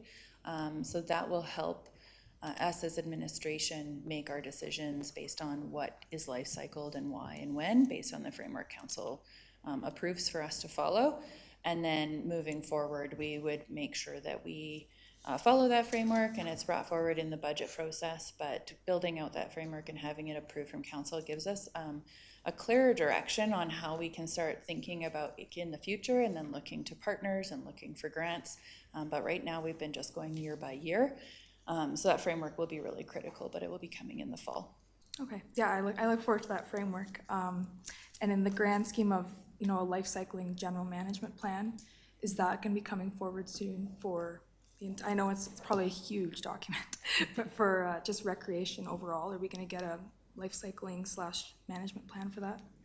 Through the chair to Councillor Gale. So I know our asset management team is starting to collect all of that information, and we're going to be building it out as an organization of where all of our assets sit and making sure that we're life cycling properly and on time within our financial reality. But recreation specifically, we would be working with SLS, you know, the report I was able to provide to you about the arenas. We would be making sure we're collecting that information from all of our partners, not just SLS, but a similar framework that we would be catching all that information and then making sure that it's implemented into our asset management program. Yeah, perfect, thank you. And thanks again to everyone who worked on it. Councillor Federico? Thank you. I don't have any questions. I just want to say, I think the strategic plan, when we had the update and council got a bit of more of a deeper dive, was really helpful. Councillor McFadden hit on the fact about the operational costs, which I think is super important to consider as we go forward, no matter which project we're considering, even if it's just maintaining. We need to know those numbers. And as Councillor Singh said, you know, kind of what are the next steps, and you guys answered that. So those are really all my questions that I have for now. And I look forward for council to make some decision going forward so that we can obviously provide more opportunities to the community overall. Thank you. Before I go around again, I got a couple of questions of my own. In terms of next steps, I see we've already got the library and feasibility study for potentially Twin Arena or something else on the agenda. The other big item was the Horse Creek Sports Park, which I believe was already included in the budget. When will council have another touch point on that? To the mayor, we are planning on bringing the borrowing bylaw forward in the fall. We're still just working through a few things internally, but I don't have a date yet, but it will be the fall. Okay, great. Councillor McFadden? Yeah, thank you very much for bringing up the question, Mayor Nagel. I know who you are. Close enough. Right? We knew who you are. And that's great to hear, because as we were going through, seeing all the different pressures, and yeah, I think Horse Creek Sports Park it's going to be really great to be able to move ahead with that. So I'm really excited that the council is going to be talking about that and hopefully giving some positive direction in the fall. And I think, as most people know, this whole file is a real passion of mine. And one of the particulars of that is not only just you know, the recreation, the active living piece, but also like the trails. And fortunate enough to have had 2 youth members participating on the Parks and Rec Youth Council for a couple years. And one of the things they had highlighted is about playgrounds is they liked the monkey bars. And then once we asked them, they don't like the monkey bars because they like the monkey bars. They like the monkey bars because there's something they can sit on and hang out in a space that's theirs. So as we're considering direction to developers or for our own direction, I'd really like to see if we can find a way to work with the youth and try to identify those gaps in our active living spaces so that kids can do that. I know I was fortunate enough to grow up in the area where we could make, you know, tree forts and run around, play tag and street hockey, and I'd really like us to find a way coming out of these type of master plans to start to come back into that world somehow. I know it's going to have to be different, but if we can get back to that, it'd be really great. And I know there was a lot of support from the Parks and Rec Committee when I worked with them around the idea of bringing natural play back into play. And of course, I didn't see that in here, but how would that fit? Because I know we've had some really good conversations around this. Yeah, through the chair to Councillor McFadden. So what we would do is every time we're doing community engagement for a specific playground, we would be making sure that we're asking all of those questions of what type of playground are residents wanting to see, so that and then we would also be doing an evaluation of demographic in the community as we're starting to build out the playgrounds. So it's usually at the community engagement level with the playground project. Okay, excellent. Thank you very much. Okay, seeing no further comments, we have a motion on the floor to adopt the master plan. I'll call the question. All in favor? Carried. Thank you very much. Thanks, everybody. Council, let's take a quick 5-minute break. We've got a number of items on our agenda still, so let's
Are we live?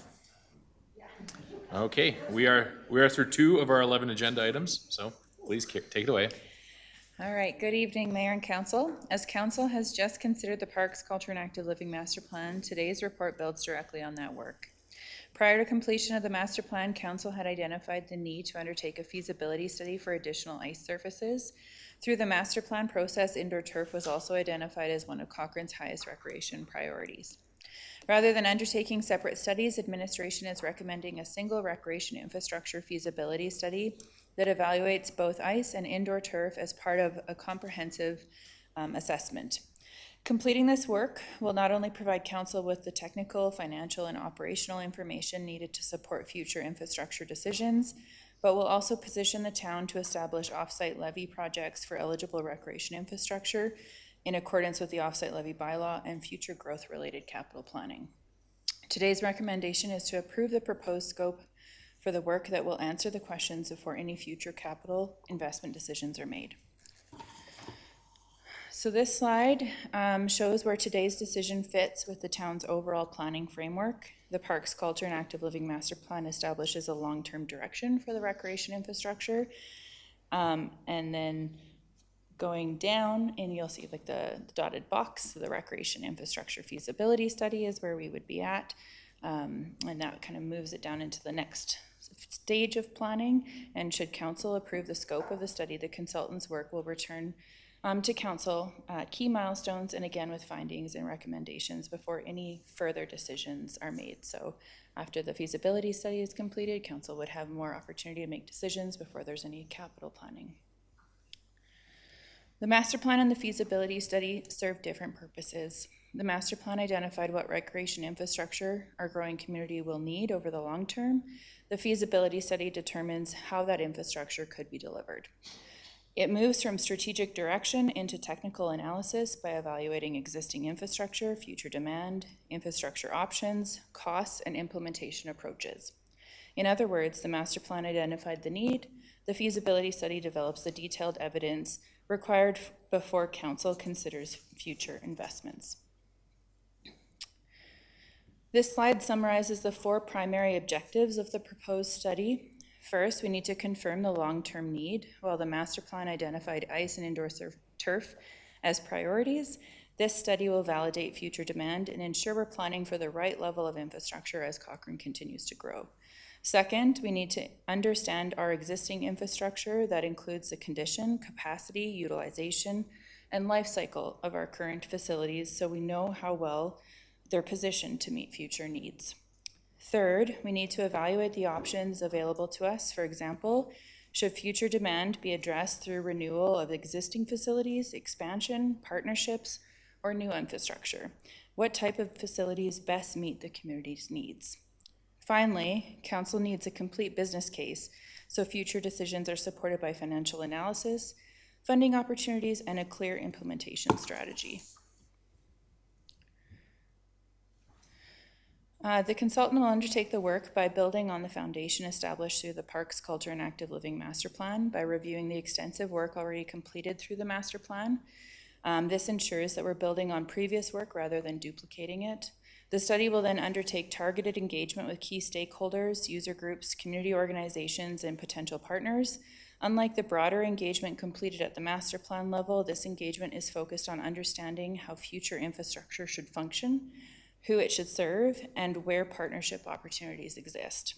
For example, the consultant may engage with ICE user groups, field sport organizations, schools, neighboring municipalities, and other potential partners to better understand programming requirements, opportunities for shared use, and long-term operational sustainability. The consultant will then complete the technical analysis by assessing our existing recreation infrastructure, validating future demand, evaluating infrastructure options, and applying the site selection criteria established through the master plan to identify and evaluate potential locations. At the conclusion of the study, Council will receive far more than a recommendation for a building. Council will receive a comprehensive understanding of our existing recreation infrastructure, future demands, life cycle needs, and the opportunities available to address all of those needs.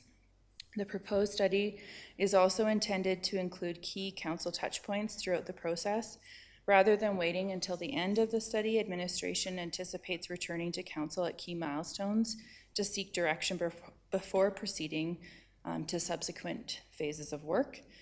This proposed approach would allow council to remain engaged throughout the study while helping ensure consultant resources are focused on the areas council wishes to explore further. Ultimately, the study is intended to provide council with the information needed to make informed evidence-based decisions before significant capital investments are considered. Assuming council approves the proposed scope today, administration will then issue a public request for proposals in the early fall. We anticipate the study beginning in the fourth quarter of 2026. Given the complexity of the work and standard feasibility study timelines, we anticipate the study will take approximately 18 months to complete. And following completion, administration will return to council with the findings and recommendations for future consideration. In closing, administration is recommending option 1 this evening, that council approve the proposed objectives and scope for the recreation infrastructure feasibility study as attached in the report, and direct administration to proceed with the procurement of the study. Approval of this recommendation will allow administration to begin the procurement process and undertake the detailed work needed to support future recreation infrastructure planning. Thank you, and I'm happy to answer any questions that you may have. Council, can I get a motion? Councillor Singh? I'll make a motion that council approve the proposed objectives and scope for recreation infrastructure feasibility study as attached to this report, and direct administration to proceed with procurement of the study. And I have a couple of questions. I think my focus today is to ensuring this study moves towards action, not just simply confirming what the community has already told us. I want to understand how we balance proper planning with the urgency of meeting future recreation needs. Taking into that consideration, what are we doing while we wait? While we complete this study, demand for indoor recreation space continue to grow. Should we also be exploring interim solutions such as partnerships, additional access agreements, season opportunity, or other options that could provide relief sooner? Through the chair to Councillor Singh, currently we are in contact all the time with different sports groups that are using those facilities and amenities. We know that some of those groups are using Manithani or Cremona. There's also partnerships being developed on private land with some of those groups as well. So that's the importance of the study, is to really understand the full need. To follow up on that, Cochrane continues to grow. How do we ensure we are not simply solving today's capacity issue, but planning for the community we accept to become over 10 to 20 years ahead of time? Will this study evaluate whether one additional ice sheet or one turf facility, or whether a larger integrated recreation solution should be considered? Through the chair to Councillor Singh, I can make sure that if council wishes to expand it to beyond just the ice surfaces and the indoor turf, we can do that. However, based on the master plan recommendations, that's why we put it forward for the 2 amenities. You'll see later on with the library that it's considering art and culture as well. So a couple of those enhanced items on the master plan list are already in feasibility stage. Sure. One more, I'll wait for my council colleagues. Councillor Federico? Thank you. I know that it's supposed to take about 18 months, correct, to finish. Is there any way to come back, even say at the 6 or 9 month mark, just waiting another 18 months for us to be able to get the results of a feasibility study seems incredibly long-winded, considering the fact that we've just come out of the full master plan. Now we're waiting another 18 months, and we all know that even if council at that point says we want to build another arena, we're going to be talking about perhaps 3 years out from that point. Now we're talking about 4.5 to 5 years at best, and that's not even including the financial part, before we actually see any sort of result. Is there any way for this process to speed up without being, I don't want, not reckless, but just for us to have some information earlier so that we can make some decisions a little bit faster to get moving. Through the chair to Councillor Federico, as I was building this out, I was envisioning multiple touch points with council to ensure that we are going the direction that council is envisioning us to go. So currently built into like the scope would be those touch points and workshops with council. What I'm hearing you say is you'd like to make decisions earlier than 18 months. I can make sure that like a timeline is built into the RFP, but ultimately like 18 months is the typical timeline that consultants need to make sure that they're doing that deep dive and providing thorough information back to councils so that so that you would have all of the information. But I can make sure that there's a timeline included in the RFP. Yeah, or something could run current, right? Like, Sorry, your mic's on. Can you please restart? Oh, no, you had it.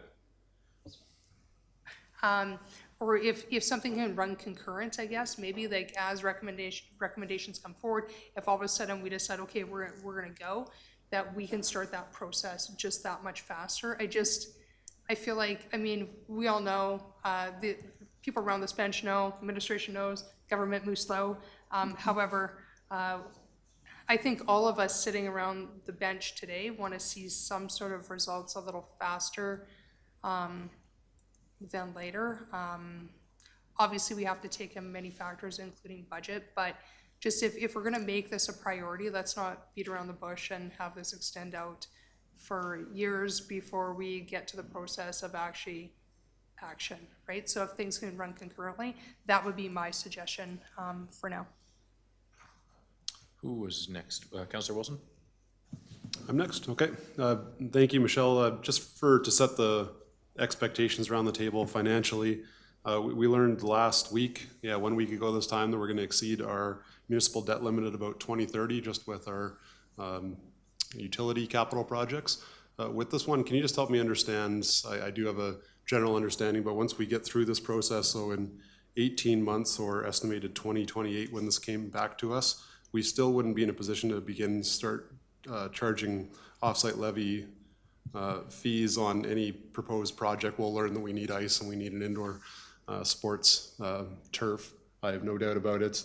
At what point can we actually start collecting funding for those two projects? I assume it's not even after the feasibility study. We need technical studies beyond that afterwards, or? I will do my best to answer this. Please. Through the chair to Councillor Wilson.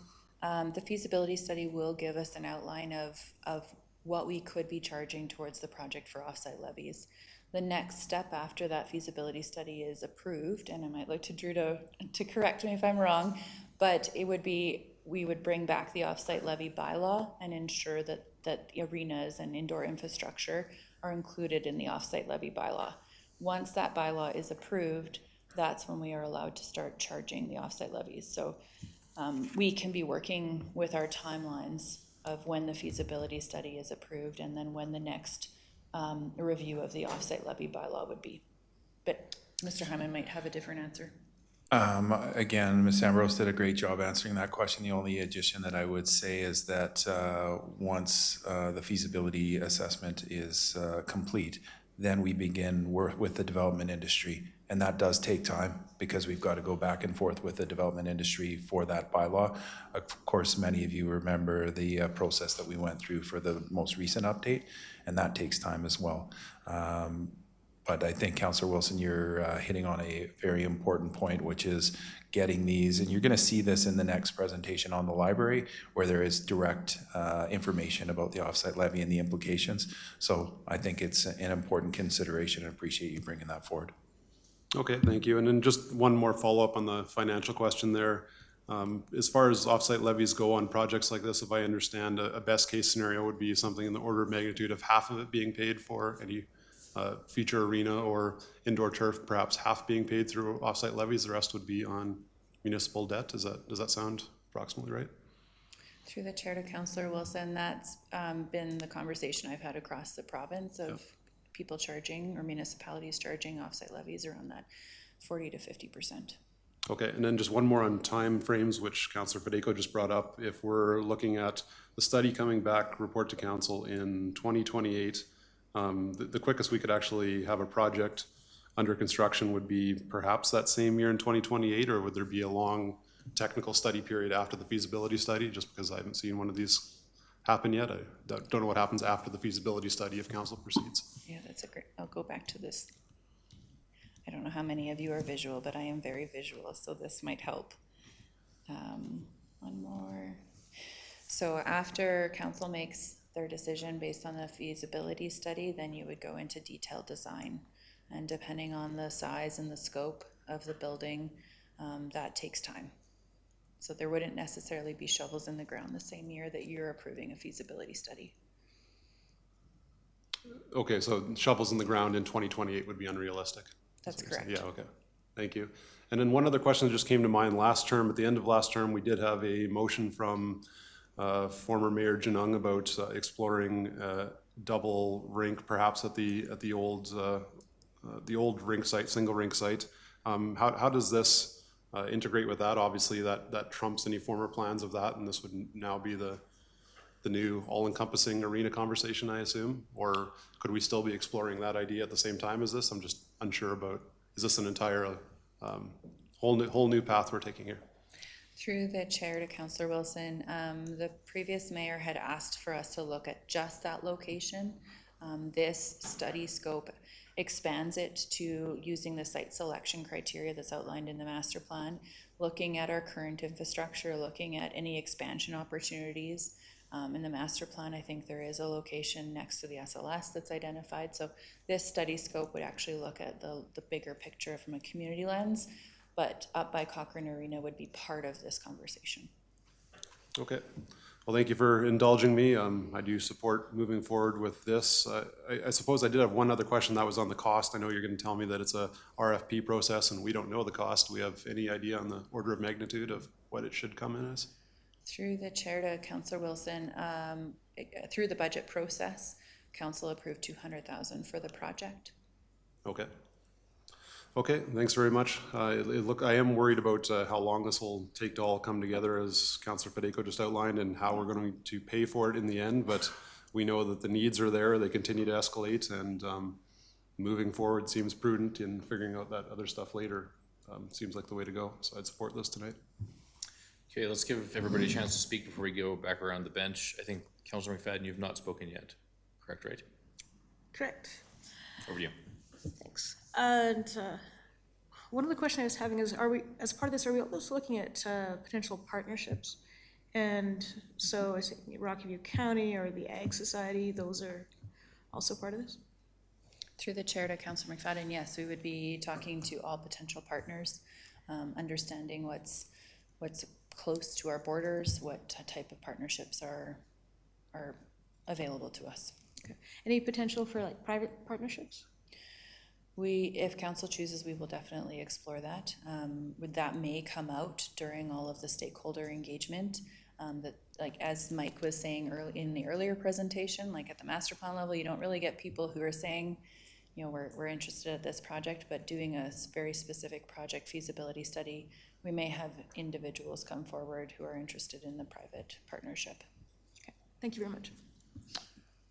Questions of my own. We have loosely discussed 2 ice surfaces and 1 turf. Will this feasibility study actually look into what the right mix is? And that's not something we decide tonight, right? Well, the study itself is going to guide that? To the mayor, that's exactly correct. One of the things that we don't know is how many spectator seats do we need? What size of ice do we need? What type of turf do we need? Do we want it to just be focused specifically on soccer, or do we want it to be all field sports? Those are all the questions that the feasibility study will be able to provide us, and make sure that that council is able to make informed decisions. And similar to some of my colleagues who've already mentioned timing, I'm a little worried about allowing 18 full months as well, because the faster we can move on this, the faster we can start collecting offsite levies. And the really tough work, I imagine, is the detailed design, not even the feasibility study. So when it comes to set an 18-month timeline, is that just that we put in the terms of the RFP that vendors would have up to 18 months to complete it? Is that how that timeline is actually created? The timeline is created based off of like best practice of what feasibility studies typically take municipalities. But we can make sure that there is a timeline question inside of the RFP to understand what all of the applicants, what they see as how long this would take them. So is there a way council can make a decision tonight to try and go for 12 months? If council chooses, we can put it out inside the RFP that it needs to be completed in 12 months. Would we need a motion to do that this evening, or would that just be received? Yeah, we can receive it, I believe. Ms. Lau? If I could, respectfully, council, I would suggest that, well, we understand the, certainly the desire to advance this more quickly. Rather than setting an arbitrary timeline that within an RFP, it would be my recommendation, and we often do that we include a value add opportunity where the proponent has the option of suggesting an alternative timeline or an additional benefit in the delivery. That obviously it can come with higher cost, but if we are looking at whether or not a proponent can advance the timeline for something like this, we can include language around that, around bid based on the standard timeline and or provide a quote for an advanced timeline, what that would mean as far as how many project members they would have on, because that's what changes a timeline, is how many resources are being directed to this particular project. We certainly hear council saying they want to have it advanced, and there is something that we can include and verbiage that we can include in an RFP.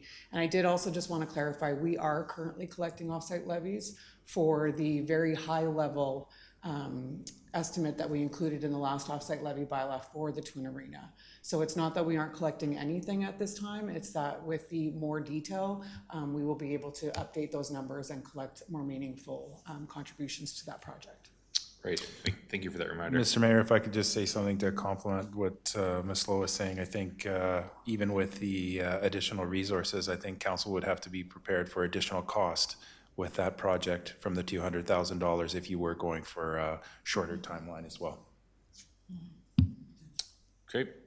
Any further questions? Councillor Fadeko, I saw you had your light on. You actually kind of touched on it already, but to Mr. Hyman's point, would that come back as a budgetary request towards council? Yes, through the chair to Councillor Fadeko, if that was something, and I just wanted to share that because as Ms. Lowe was indicating, additional resources, there are implications to additional resources. And there is a point here too, like even if we were willing to pay $500,000, you're not going to get a better product if you say it's 6 months. So like again, this is some of the, and you're going to see the great work that's gone through the library feasibility assessment later tonight. And certainly that's where best practices, and certainly Ms. Ambrose has been having these conversations. So I'm confident that that is the best practice, but we can explore understanding that council wants to deliver something sooner. We appreciate that.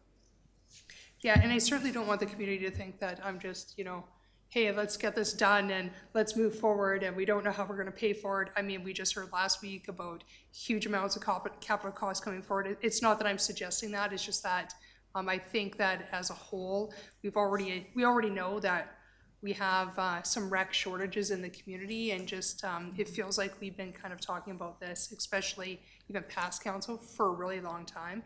And waiting until 2028, without shovels being in the ground, then you're probably talking, if lucky, 29, then this council term is up. And so, or close to it, right? So it would just be, nice to kind of get moving a little faster than not, that's all. But with obviously all the information being brought forward. Councillor McFadden? Yeah, I'd much prefer good versus fast for myself.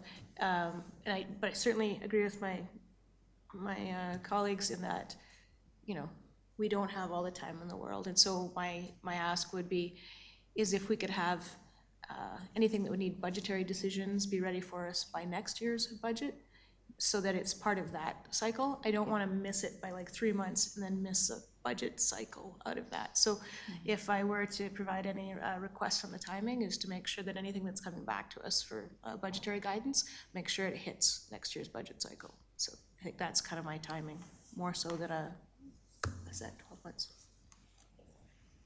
Yeah, and I also wanted to add that the sense of urgency isn't just a matter of preference. We already now know that there are families on wait lists that have tried joining sports and they're not able to get in. That's the case with ice, and then there's nothing for indoor turf. So it's beyond a wait list, it's just not even accessible. Okay, any further comments? We have a motion on the floor. I'll call the question. All in favor? Carried. Great. Excellent. Next up, library functional needs assessment. All right. So I'd like to invite Kieran Hunt to the podium from FBM Architecture to present the library functional needs study being presented this evening for information.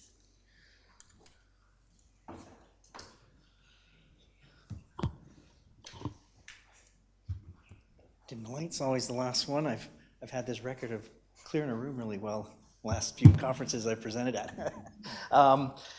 Thank you very much. It's a pleasure to be here again to present the latest on the draft functional needs.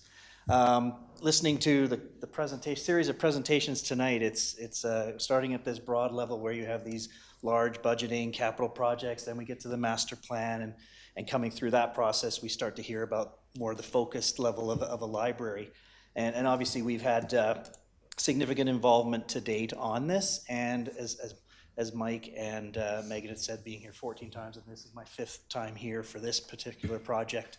And you know, we got off to a slower start at the beginning with our first council session having 1 attendee, and then it's ramped up significantly, and I think that's part and parcel of the importance of it, and we've seen that. And what I would say is that, you know, as much as this is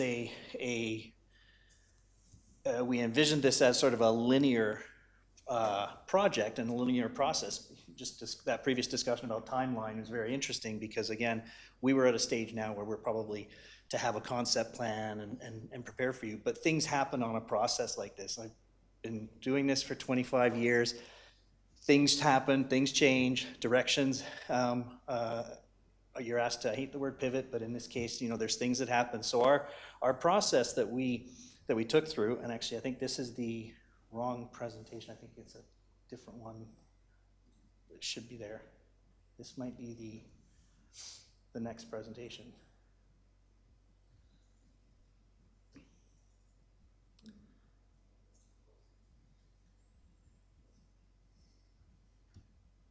This is the regular council one.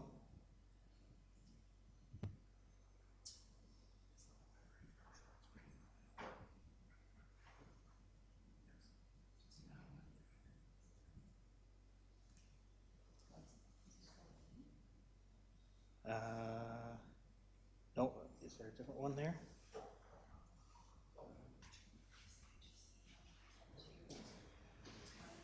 Sorry, apologies for this.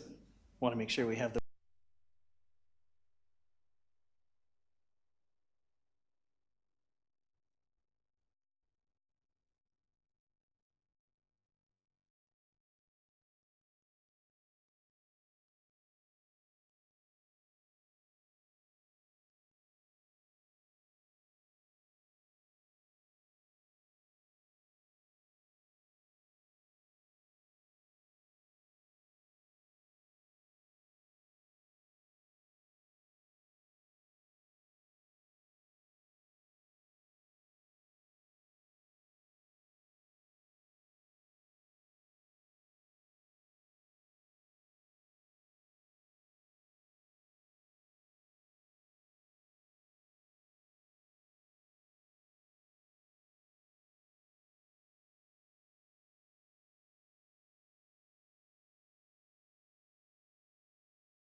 Did you want to add anything?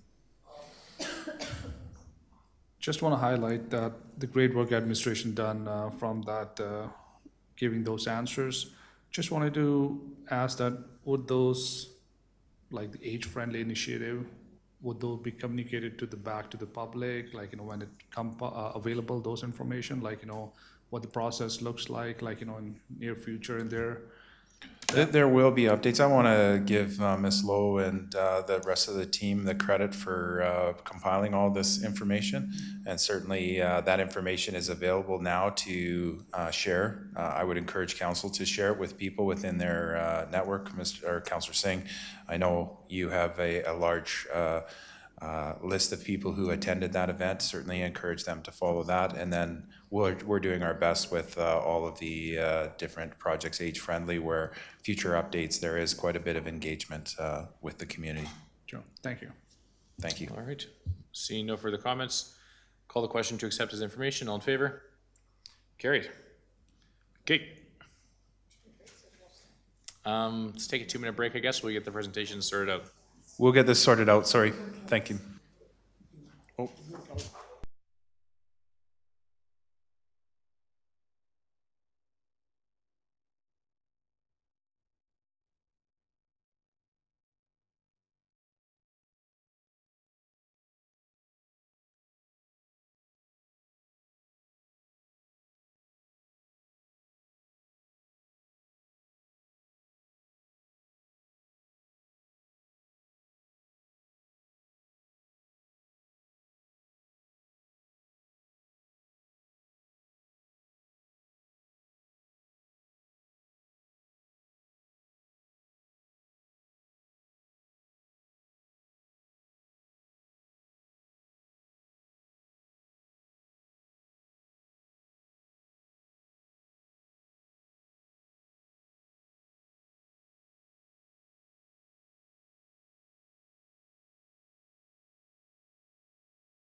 We're just gonna proceed with 7E?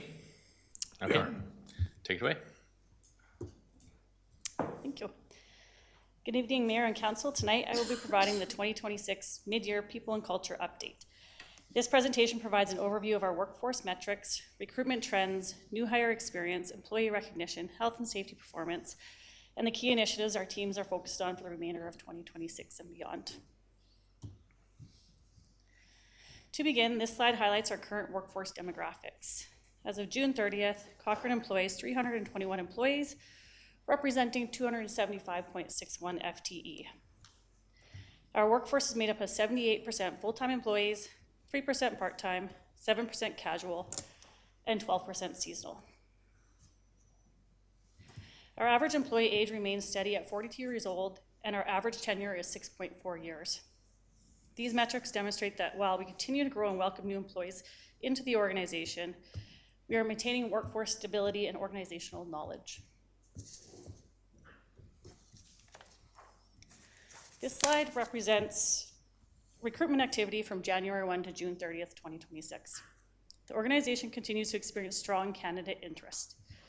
During the first half of the year, we posted 51 job requisitions, received just over 2,400 applications, conducted 204 interviews, and completed 85 hires. The breakdown for those hires are as follows: 5 backfills due to dismissals, 5 backfills due to internal movements, 5 backfills for temporary leaves of absence, 3 maternity leave backfills, 6 casual hires, 11 new positions, 3 hires due to reorgs, 6 filled due to resignations, 3 filled due to retirements, and 38 seasonal hires. From a turnover perspective, we are trending positively compared to last year. Our total turnover rate for the first half of 2026 is 4.67%, compared to 8% during the same period last year. This represents 11 voluntary departures and 4 involuntary departures. We monitor turnover trends through exit surveys to better understand why employees leave and where we can improve the employee experience, although for the first half of the year, we have not received any formal exit surveys back. We continue to survey new employee hires after 90 days using the McLean & Co. reporting tool. The survey provides an employee experience score based on how likely employees are to recommend this organization to a qualified friend or family member as a great place to work. When comparing the first half of 2025 to the first half of 2026, our score improved from 44.4% to 50%. This places us above the McLean & Co. external benchmark of 45.37. Last year, during the same period, we are slightly below benchmark, so this represents a positive movement. Another important indicator is that 0% of our 2026 respondents were categorized as detractors, compared to 11% during the same period last year. When we compare what attracted new employees to Cochrane in 2025 versus 2026, location continues to be the most important. However, candidates are increasingly looking at the full employment experience. Benefits, culture, professional development, and relevance to education are also reasons why candidates applied for and accepted employment with the town of Cochrane. Some of these trends align with the work underway through our people and culture initiatives, including our total compensation review, organizational training review, and focus on employee experience. Looking at engagement among new hires, results remain very positive. In 2026, 83% of respondents were categorized as engaged, with the remaining 17% almost engaged. We had 0% categorized as indifferent or disengaged. This result is also above the McLean & Co. benchmark of 76% engaged and indicates employees are building positive connections early in their employment experience. Our Spotlight recognition program continues to grow and provides insight into our workplace culture. During the first half of 2026, employees recognized one another 138 times, compared to 84 times during the same period in 2025. This represents a 64% increase from last year. When comparing mid-year 2025 to mid-year 2026, the strongest growth in employee recognition has been in the areas of people matter and customer service. Customer service recognitions increased from 14 at this time last year to 25 in 2026, while People Matter more than doubled, increasing from 10 recognitions to 2025 to 24 this year. Health and safety recognition also increased from 2 to 10, supporting the continued focus on building a proactive safety culture. Overall, employees are not just recognizing the work being done, but the behaviors and values that define how we work together. Moving into health and safety, the overall trend is positive. Compared to the same period last year, total reported incidents decreased from 56 to 49. We also saw fewer public incidents reported. One area we continue to monitor is lost time injuries. Lost time injuries increased slightly from 2 in 2025 to 3 reported in 2026 for the first half of the year. Although this number remains fairly low, this is an important metric our health and safety team continues to focus on. Our approach remains proactive, identifying trends, strengthening prevention, and supporting employees. At Safety Day in May, we introduced our new health and safety identity, grounded in community, rooted in safety. This was developed collaboratively with our leaders because building a strong safety culture requires leadership commitment at all levels. Grounded in community recognizes that work our employees do every day matters to the residents we serve. Rooted in safety reinforces that safety is foundational to how we work. Safety is not just about compliance, policies, or procedures. It's a shared commitment across every employee, every team, and every part of this organization. Before I wrap up, I wanted to highlight some of the strategic progress we've made in the first half of 2026. We successfully rolled out our new market-based compensation framework, which was a significant organizational initiative focused on improving market alignment, supporting attraction and retention, and creating a sustainable approach to compensation moving forward. Recruitment has also been a major focus. We've welcomed a new fire chief, hired 2 executive directors, and many other employees across the organization who will help us continue delivering high-quality services to the community. In addition to building our team, we have continued investing in our people through development and launch of 2 town-specific training programs. This includes AI training to support responsible and effective use of emerging technology, as well as de-escalation, workplace violence and harassment, and joint health and safety committee training. These programs strengthen employee capability, enhance safety awareness, and support a consistent approach across the organization. As I mentioned earlier, we also launched a refreshed health and safety identity, grounded in community, rooted in safety. This represents our continued commitment to building a strong safety culture where everyone plays a role in ensuring our people go home safe at the end of each day.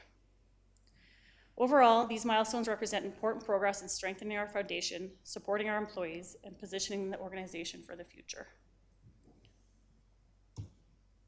Looking ahead to the remainder of 2026, our focus is on continuing to strengthen people and culture as a strategic partner that supports organizational performance, workforce planning, employee experience, and organizational effectiveness. To support that work, we will be advancing our total rewards review with a particular focus on our benefits, continuing our dayforce optimization, developing a training matrix, and further strengthening our health and safety programs. Together, these initiatives will help us build a more engaged, capable, and resilient workforce while ensuring that organization is well positioned to meet the evolving needs of our community. The recommended actions I'd like to walk you through this evening are: first, that Council receive this mid-year people and culture update for information. Second, administration is recommending a revised workforce reporting schedule consisting of a mid-year and annual workforce update. This recommendation maintains Council's visibility into workforce trends while allowing administration to provide more meaningful analysis based on longer reporting periods. Should any significant workforce issue or trend arise between scheduled reports, administration would continue to bring those matters forward to Council as appropriate. And third, that Council approve aligning employee engagement survey reporting with the town's 3-year survey cycle. A 3-year cycle provides sufficient time to implement action plans and evaluate meaningful change. Between surveys, administration will continue monitoring workforce health through the metrics presented today and other indicators to ensure we remain responsive to emerging issues. Questions? Okay. Council, can I get a motion? Councillor Federico. I'm not sure how this option works of option 1. Can I break them out? Sure. I will move that Council receive the 2026 mid-year people and culture update for information. I am not in favor of shortening the reporting period or lengthening the reporting period, sorry, and lengthening the employee engagement survey. For my own personal reasons, I think that while it's great to see the positive trends as we go forward, I'm not exactly sure that lengthening out that time is something that I would like to see right now. I think that it is too soon, maybe, from some of the things that I've heard culturally wise, and especially not lengthening out a survey between 2 to 3 years. It's great that it's moving in a positive trend. I want to make sure that before I actually start to lengthen out things, that I would like to see a couple of these come forward where we are moving positively, before I'm lengthening things out to say, yeah, let's just lengthen it out and see how things go. I won't be moving that forward. Through the chair to Councillor Fedeco, from what I understand, the employee engagement survey is done every 3 years. And so this would align that with the reporting with the actual survey frequency that we have.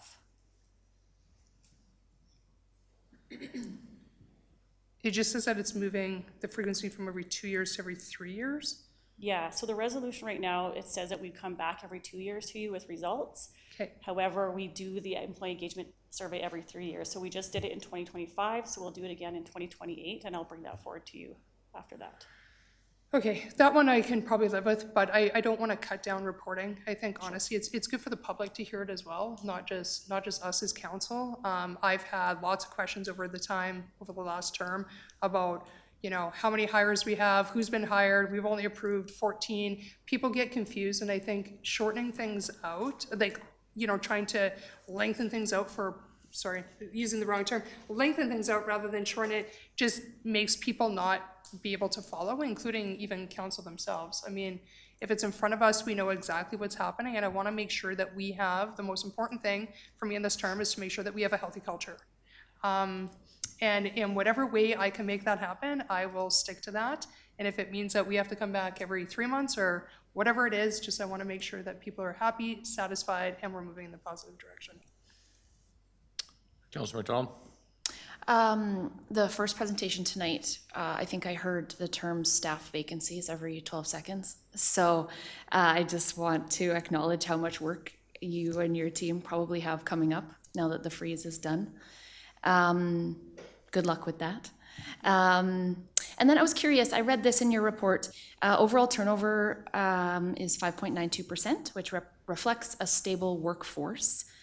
My question is, what's a realistic goal for turnover? So that 5% that was in the report is actually incorrect. It's 4 point, I think I said it was 4 point, let's just see here. Let's go to that slide. It's actually 4.67%, which is very reasonable. I think we looked at this stat last year when I brought this forward, and we were quite high, but people don't publicly publish their turnover rates, especially involuntary, so it's hard to say in a public setting what that magic number is. I would suggest this is a healthy number based on our the turnover that we've had and what I know of that turnover and our exit surveys that we've received back to date prior to this reporting period. Okay, so we're sitting at 4.67 and you're happy with it. So yeah. That's a good goal, is to stay there. Okay, fair enough. And then kind of building on what Councillor Fedeco was talking about, I wrote down, are you at all worried that moving from 2 to 3 years for that engagement piece will have you missing important data or important trends, but you're already surveying every 3 years? That's correct. In your opinion, is that frequent enough for capturing any trends in staff? Through the chair to Councillor McDonald, I do believe that's frequent enough. In between the 2 years that we don't do the full engagement survey, we're surveying through our new hires, our exits. We're just looking at the culture itself through conversations in HR. We're doing cultural rebuild. So all of that's going on in the background. We don't need a formal survey to understand what's happening in the organization. Sure. Okay, thank you. You're welcome. Councillor McFadden? Yeah, thanks. Echoing Councillor Fedeco's, I think, point is culture eats strategy for breakfast. And I really appreciate that that's a focus in this year with our administrative team, is to really enhance and improve our culture. Once we've nailed that, a healthy organization will be able to deliver on the strategies and the tacticals for our community. So I'm really glad to see these numbers. I was looking for the metrics for municipalities. I can't remember where I pulled it last time, but yeah, it's just great to see that going down as well. So I would ask in your future reports if you could just give us the running total on your metrics. So, you know, this year it was this, following year it's going to be this, this, this. I really, in these reports, want to be able to see the apple-to-apple comparison. And some of the previous reports, the reporting style would change so often that I couldn't track. And so I would really like, especially that key number there. In this, and if it's there and I missed it, I apologize. In regards to exit interviews, did you report on exit interviews or key takeaways from exit interviews yet? Through the chair to Councillor McFadden, this reporting period, we didn't actually have any exit surveys returned. So I'm already working with the HR manager on how we can better get that information back, whether that we go back to in-person exit interviews or send out the actual survey sooner before their departure. Yeah, it would be great to get the exit interviews and be able to identify the key themes about, so I'd love to see, I'm glad you've identified that and you're building into that space as well. So yeah, that's pretty much my highlights. I think if we go back to the decision points, I mean, accept the report, like was for information. I kind of went the other way than Councillor Fedeco. I was understanding how much work it goes into this. That I would be more supporting of the 2 reports, a mid-year and an end-of-year report, but that I'd like to keep the engagement survey reporting frequency from every 2 years. But I think we're coming at it from the same way, same place, that we're seeing improvements, but I don't want to not have an eyeball on it. So how we break those out, or even if we could just let it sit for 1 more year, and evaluate it this time next year or the next reporting, at the next reporting piece, it maybe ask again. So I'd certainly support if the first item that council received, the 2026 mid-year people and culture update for information, I support that, but I would like to hear from my colleagues on 2 and 3. So the motion on the floor is just the first one for now, just a reminder. Councillor Gill? Yeah, I'm just wondering what's actually best practice in terms of reporting frequency or surveying frequency? Like, for example, what does the City of Calgary do and how often? Through the chair to Councillor Gale, I actually don't have metrics on what other organizations do. I think from a reporting or survey frequency, we don't want to have survey fatigue of our employees as well. So I think having that 2 years in between every actual employee engagement survey, so you do it, you wait 2 years, and then you do it again, so up again in 2028. It allows us the time to actually review the data, meet with the departments, and implement any sort of cultural initiatives that we need to implement as well, so we can see that change in the next employee engagement survey. Okay, thank you. In terms of my thoughts on the other 2 pieces there, I think it makes sense to come to council whenever you're actually surveying them, so every 3 years, but I do quite like how often you come to council. I like seeing you, I guess, 3 times a year. So I think that piece I would like to keep as 3 times a year for now. But to me, it makes sense to give us the information when you get it. So perhaps switching to 3 years for the second item would make sense. Just my thoughts. Okay, back to Councillor Verdico. Sorry, can you remind me when the last employee survey was done? It was early 2025. Yeah, so this is going to change my decision point because I think we've had a change of leadership since then.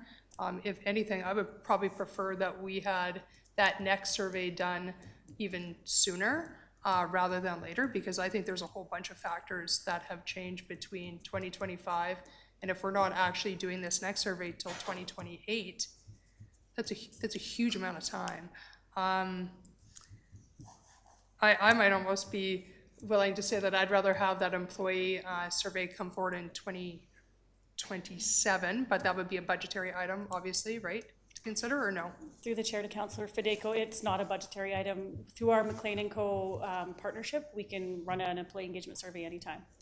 Okay. I honestly think that would be an important factor for this council to hear sooner than leaving it stretch out to 2028. I'm going to personally probably anticipate that it will be quite positive, but I think that that would be a deciding factor for me is getting those results sooner than later, especially with that amount of time. Councillor McFadden?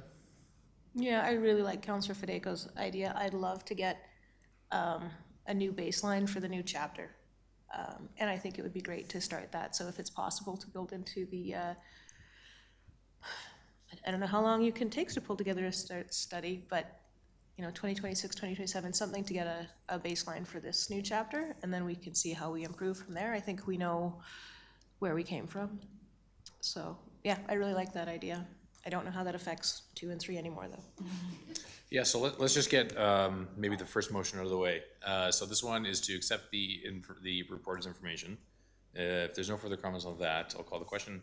All in favor of that one? And now we need a motion to the point of number 2. Whether you support it or not, we still need the motion. Councillor Fideco, do you want to make a motion? Sure. I think Mrs. Lowe wanted to add something. My apologies. You might be better at it. Respectfully through the chair, if you have no intention of the reporting frequency changing, then there is no resolution required. Okay. It will stay the same as it currently is. And so we do not need a motion for 2 or 3? If you do not want any changes to how it is currently occurring, then you do not need any more resolutions. Okay, Councillor Fideco? 2 I'm fine with, obviously, 2, it's revising from 3 to 2, questionable of whether, I like Councillor McFadden's idea of kind of like leaving it for 1 year, seeing where we land. So let's make that decision maybe next year. For 3, I would like to shorten it, that just for this period, that we would be doing that employee engagement survey rather than 3 years to 2 years and having the engagement brought forward in 2 years with the same amount of time that it's taken to do the survey. I'm hoping that makes sense. Not to me. Yeah, I'll admit, I'm a little lost. Could I just confirm, I think you're saying that you'd like the employment engagement survey to go in 2027 and then it to go on 3 years from then on? Yeah, perfect, thank you. I mean, that's what I heard you say. That it, Councillor Fideco? Yeah. Director Dunsmore, do you have everything you need? Do you have clarity? Yep. Okay, all right, then that is the end of that agenda item. No further motions. There's no motions, correct? You would have to call the question because currently it's every 2 years. Oh, okay. So We do if need you a want it in 2027, because the next year, correct me if I'm wrong, Kelly, is 2028. So if council wishes to do it in 2027, I think you should make a motion and then ask for it from then on to be every 3 years. So you're kind of making a combination. That's how I heard Thank you. Yeah, that's what I was trying to get at. There's just a lot of years there. So, Councillor Fideco, are you making a motion to that effect? Yeah, to bring it forward in 2027, and then from there on, we would go to a 3-year period. And that being the employee engagement survey? Yes. Okay. Everybody understand? Yes. Any further conversation? All in favor? Carried. Now you have everything you need, correct? Yes, I do. Okay, Thank you. now that's done. Thanks. Okay, did we get the presentations sorted out for the library item? Yes. We did. Second time's a charm.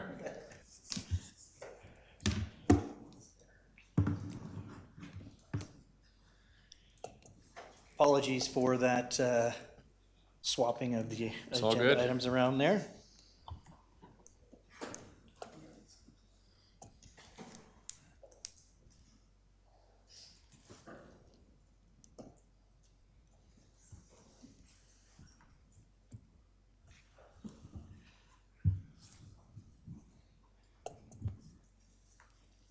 All right.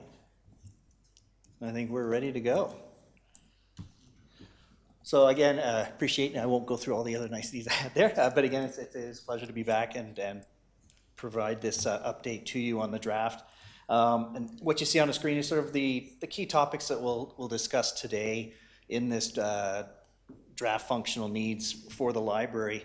And really, as much as we're talking about a library, and we use that word a lot, really, this is becoming more of a civic hub. It is not singularly premised on the library, although that is the major piece behind it. We're seeing, and as you'll hear throughout, is that the need for this facility, if we call it that, or amenity, serves many purposes beyond simply a repository for books. So we'll walk through some of these highlights here.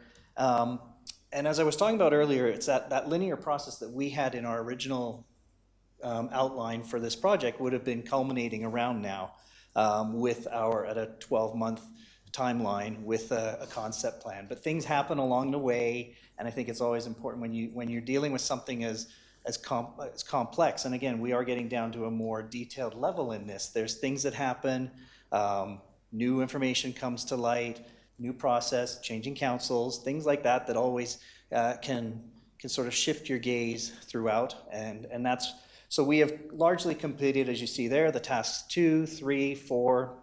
We aren't at that concept ready vision. We've sort of paused on that until it's hard to do that if you don't have a particular site picked out.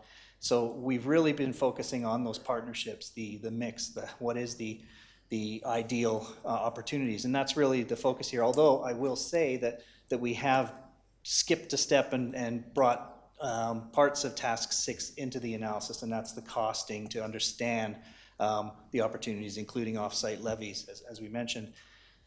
It doesn't have the operational, again, because that comes down to more detailed, specific planning. So again, that's where we're at in this presentation. And throughout, there's a lot of parallels with what you've heard from the recreational master plan. We ourselves did engagement through our colleagues at O2, who worked on the community engagement parts of this project.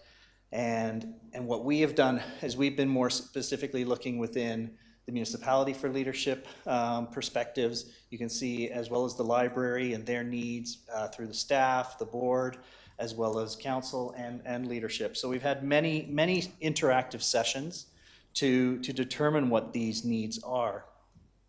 The public, as I was mentioning, played a key role in this, and O2 had a number of sessions over last summer and into the fall, and that engagement has sort of been culminated in a what we heard report. The next steps of engagement, we haven't reported back to the community at this stage to present the draft functional needs, as it were, right now. This is your opportunity to see that. Again, as the process would get to a concept plan, that's when we would bring this back to the community again and start to get the next wave of input from the public. We did meet with a lot of external interests, so we've talked about those internal ones. We've talked about the community residents.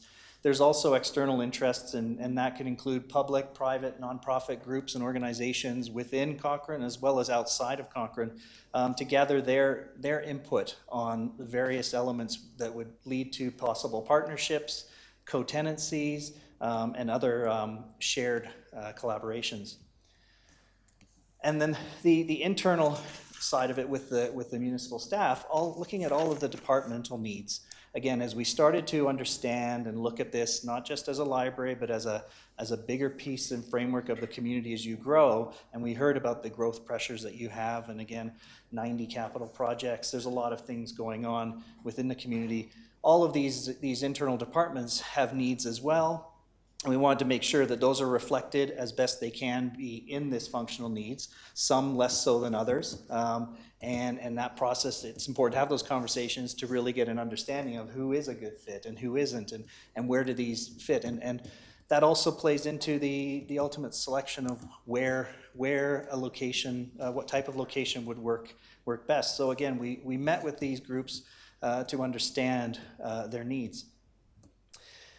When we talk about the sort of the highlights of that, of the engagement process, both from the community and the stakeholders, there is this deep appreciation and value towards the library, and I think it's come out in the recreational master plan as well.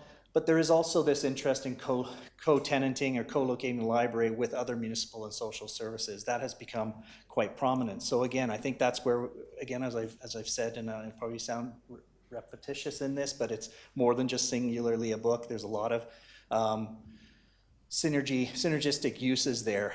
And so I think that idea, that civic hub, has really resonated through the engagement. They also look at those locations. There has been discussion of where people prefer to have these locations, walkable, transit, all of those things that we looked at previously in discussions about the site selection type of criteria really drive a lot of that. And then that aspirational vision for the library is that it really is this third space. Again, when we talk about recreation facilities, they provide an amenity, a key driver of amenity. It's more activated in a different way. But the interaction, and I think there was a good term that I wrote down when from Mike's presentation earlier, and he talked about that, some of those principles of physical activity, creative experience, the social connection, and the natural. The library can actually fulfill some of those pieces as well. Maybe not so much the physical activity, but again, I think there's a lot of this framework that the engagement that we heard is synonymous and reflected in the broader recreation master plan. If I move to case studies, and a question came up in the last presentation as well, a previous one, was about the role of case studies, and Mike talked about those and how they have a relevance, but you don't want to be dependent on them because there's unique circumstances that each community has and certainly different priorities. But we wanted to get a sense of how they dealt with their growth and their needs. And that's really where the relevance is for this particular discussion is these communities all that we looked at here, Airdrie, Grand Prairie, Spruce Grove, each one took a slightly different lens to looking at their library needs. You know, in the case of Airdrie, it's really library specific. In the case of Grand Prairie, it's got the Montrose Cultural Center, an art gallery, so it's got a little bit more of an arts component to it. And then with the city of Spruce Grove being a secondary library northeast branch, which is part of the heavy metal place. So again, that's bringing more of the library as a second library into a new rec center, larger community center space. That also integrated arts through a black box theater, which again has some parallels. So there's little pieces that we can take from some of these, but each one of those communities faced the position that you're at now, and that is that they had current library square footage per capita that was below and not meeting the needs of their communities as they were growing. And each one of those communities, dare I say, especially Airdrie and Spruce Grove, are your competitor in growth rates, if you will. They are both growing very rapidly. Even Grand Prairie was growing at a rapid level when they realized the need. Where you're at today with the library, you're at about 0.2 square foot per capita, and we'll talk about some of these benchmarks. The provincial average is about 0.62. So we're looking at, you know, some of these examples that have grown to that deficit that they had up to close to the more the provincial benchmark. So again, I think it's important to understand how some of these evolved. And again, if we look at Airdrie, just some quick highlights here, 85,000 square feet total. The library is 60,000. 63 million was the cost for that. And again, at 0.65, that's their new square footage per capita. So again, they've brought themselves up to a little bit exceeding the provincial average. If we look at Grand Prairie, with the cultural hub, the library space per capita now coming in at about 0.53. And again, they're getting an exact cost on that was not, we're still sort of trying to dig a little on that one. But again, the library space at 37,400. So given the size of Grand Prairie versus Airdrie, again, different levels of growth slightly. But if we look at Spruce Grove, they're at that 0.63. So they're using that as their framework as well for understanding that square footage per capita. The current library that they had previously downtown, again, they would have probably been, it would have been about not too dissimilar from what the size is now. I think it might have been around 8,000 square feet, and it still is because they kept that and in favor of keeping one in their downtown and building in the high growth suburban or northeast area in the West Wind Center. And that was about 73 million. And you can see there, they were benefiting from the offsite levy. They're at about 21.4 million helped. So the question earlier was, is it about 40%, 50%? Again, I think it's close. It just depends on where you're at today versus how much that levy will account for is taking its fair share of growth. So again, these are three examples that each one slightly different in how they've positioned themselves. But But again, I think we can learn and take cues from those, and I think we have as we look at how the appropriate growth for the library and civic hub model in this case. So that leads to those takeaways. Again, we have this average of 0.53 to 0.63. The provincial average recommended is around 0.62. Today you're at 0.24, so you're well under that, and that's your deficit gap today. But there's this intentionality of integrating the larger library with civic uses in each one of these, and even to a lesser extent in Airdrie, even though that one is predominantly library, they do have spaces in there for community. They have small theater space as well. They've got a really interesting Indigenous themed round room that has incredible acoustics, to be honest with you. It was quite spectacular. But again, they do integrate other spaces in there. And these modern programming, which are necessities, in speaking with the library, a lot of their challenges are driven by just older systems in place. So again, this modern necessities is important. And the role that offsite levies can have in creating an opportunity to make something feasible as you look to grow and obviously have competing priorities for investment. And with infrastructure costs as they are and aging infrastructure and growth, there's a lot of pressures, and certainly respect that in the community. So if we now move to sort of the functional needs where you are today, again, you're at that 8,000 square foot facility. It's your current operational footprint, largely undersized, significant deficit, spatial constraints.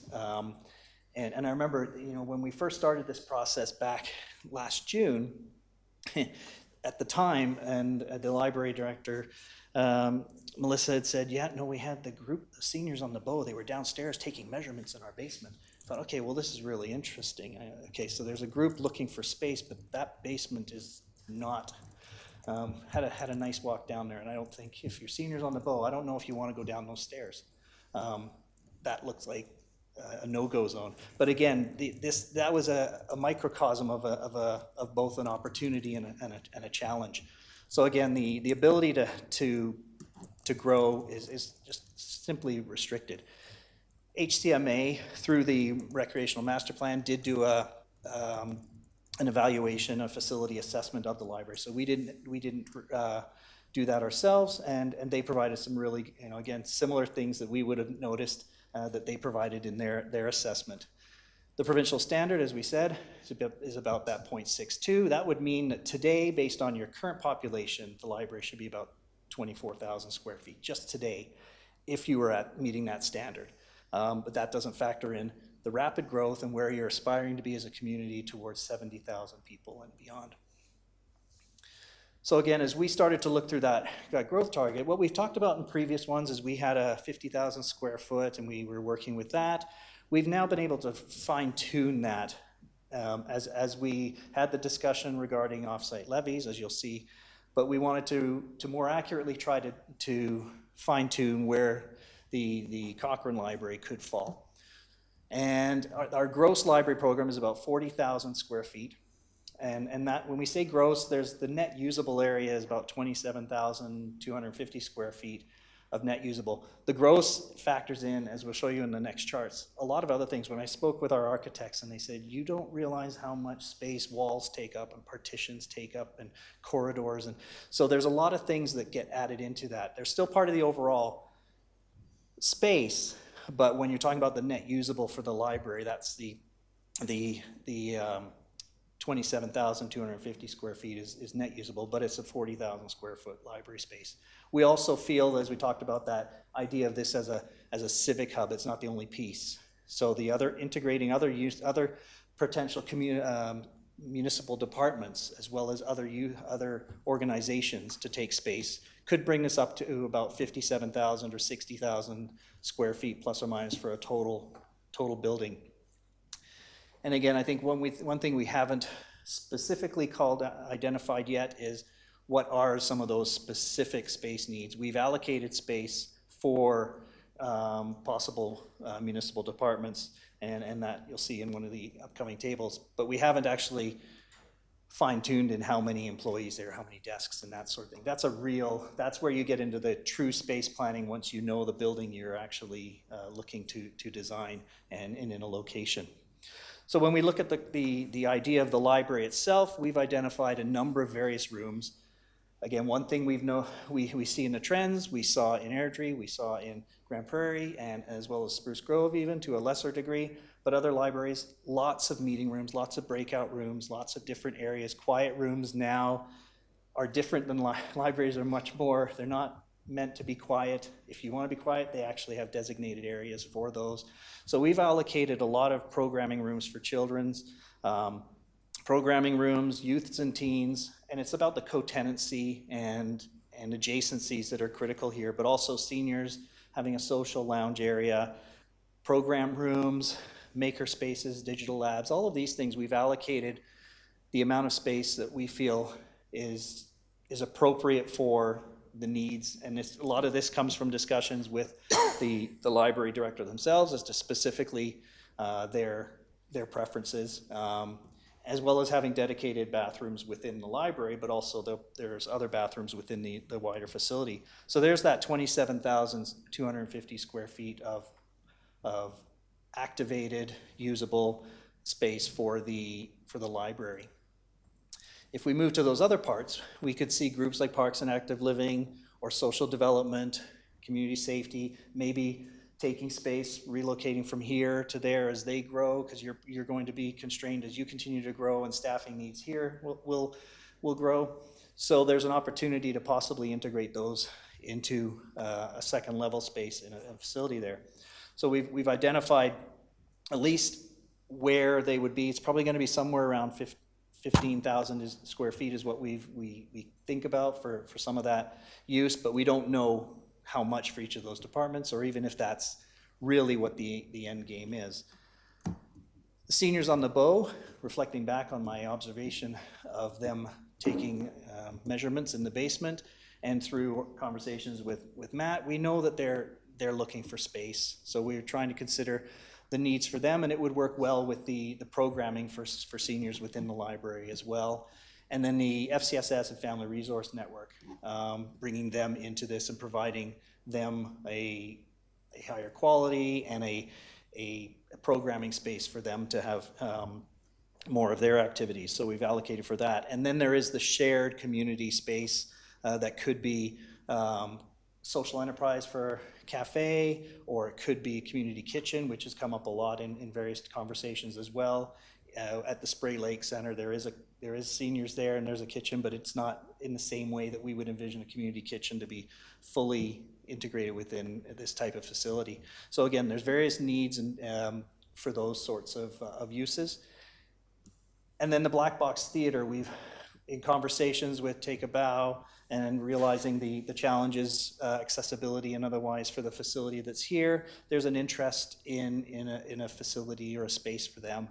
And taking cues from Spruce Grove, who have a space there that it's not just a theater use. They use it for yoga, they use it for other exhibitions. It's a very flexible space, and I think what we're looking at or considering here as an option is to have a theater space that could be 250 seat to 350 seat type of facility. Again, there's interest by the Take a Bow and other organizations that would probably utilize that space. And then in that bottom part there is that gross up. It's just everything that goes into framing the space as well, that we want to consider. So we're looking again at that 57,000 square feet, and could be around 60 if we rounded it upwards. And then you're about 70% of that space for the library. If we move to the costs and taking that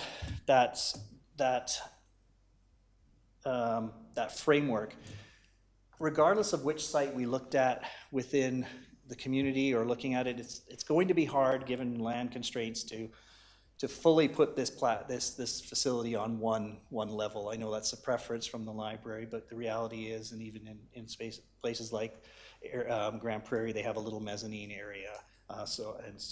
Airdrie has a prominent second floor. Spruce Grove doesn't, but it's two smaller libraries, so they don't need to have that.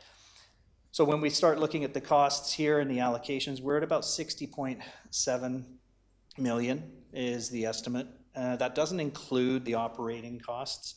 I know that's come up, and that's a deeper conversation that we would have to have once we finalize where or how, if we take a building like this and look at the discussions internally with the town's administration to understand what some of these operating costs would be. Again, if we're bringing in departments and so forth.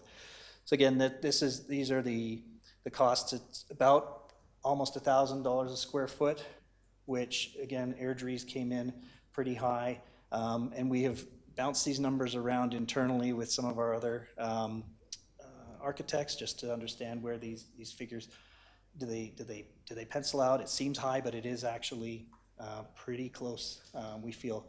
And when we came to you before, I think we were at around that 65 million. And again, we have a slightly smaller library program, down from 50 to 40,000.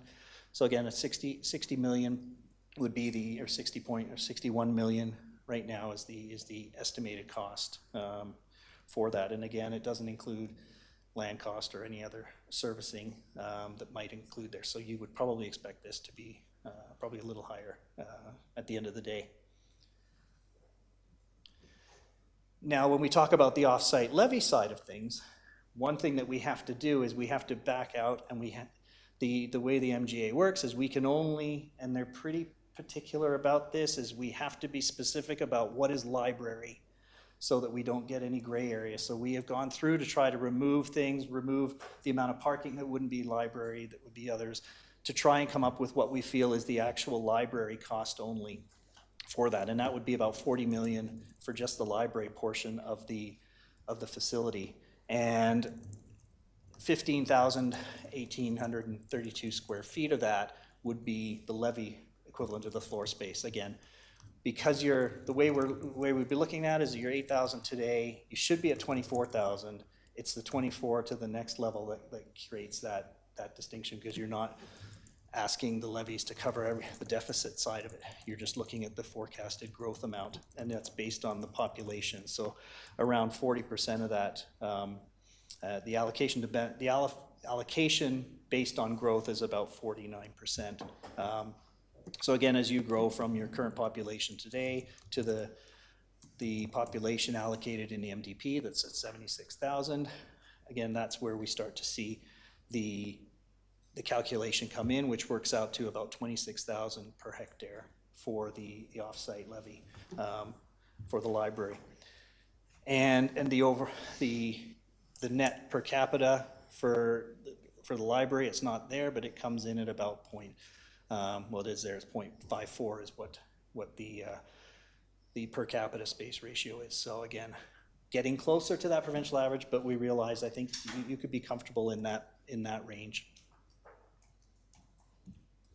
So the final thoughts in terms of the functional needs, obviously the library is hindered by its current space limitations. It's not unknown to you, but it does impact opportunities to grow the offering and the programming, and obviously to remain relevant, the library does need to meet those growth expectations. It is part of I will say that when you are looking at, people are coming and looking at communities, there's a package of amenities they are interested in, and recreation being a big part of it, but also there is a large segment that are looking for amenities that are more on the arts side of things.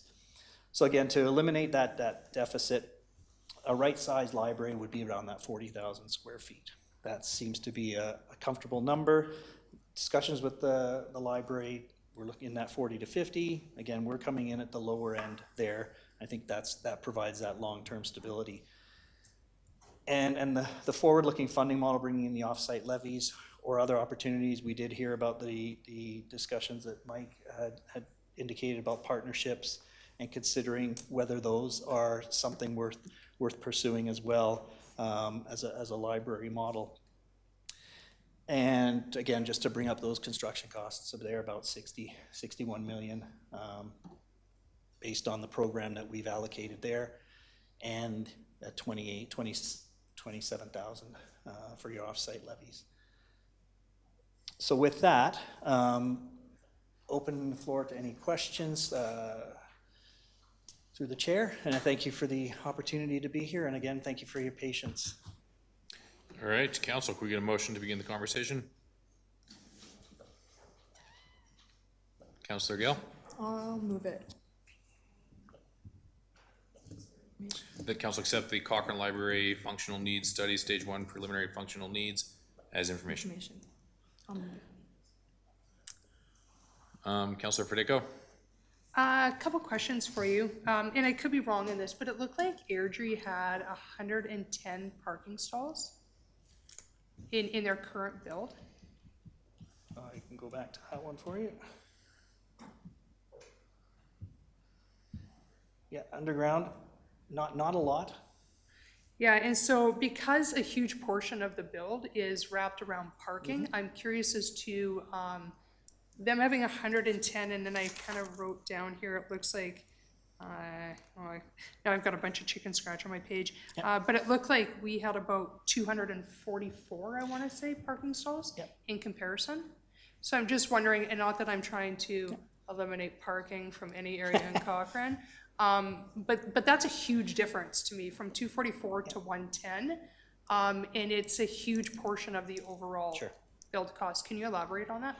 Yep, we used some standards, but there is the black box theater component as well, a different user group coming for that. So also employee parking if we have second level community civic uses. Again, the Airdrie situation is predominantly mostly library specific. So I think that was part of our thinking there, is that this one might, as a central library, having more uses within, there'd be more needs if you're bringing in office workers or municipal workers, as well as entertainment uses that could be at similar hours to library operations. Okay, and then I just have some other, they're not necessarily questions, but just comments.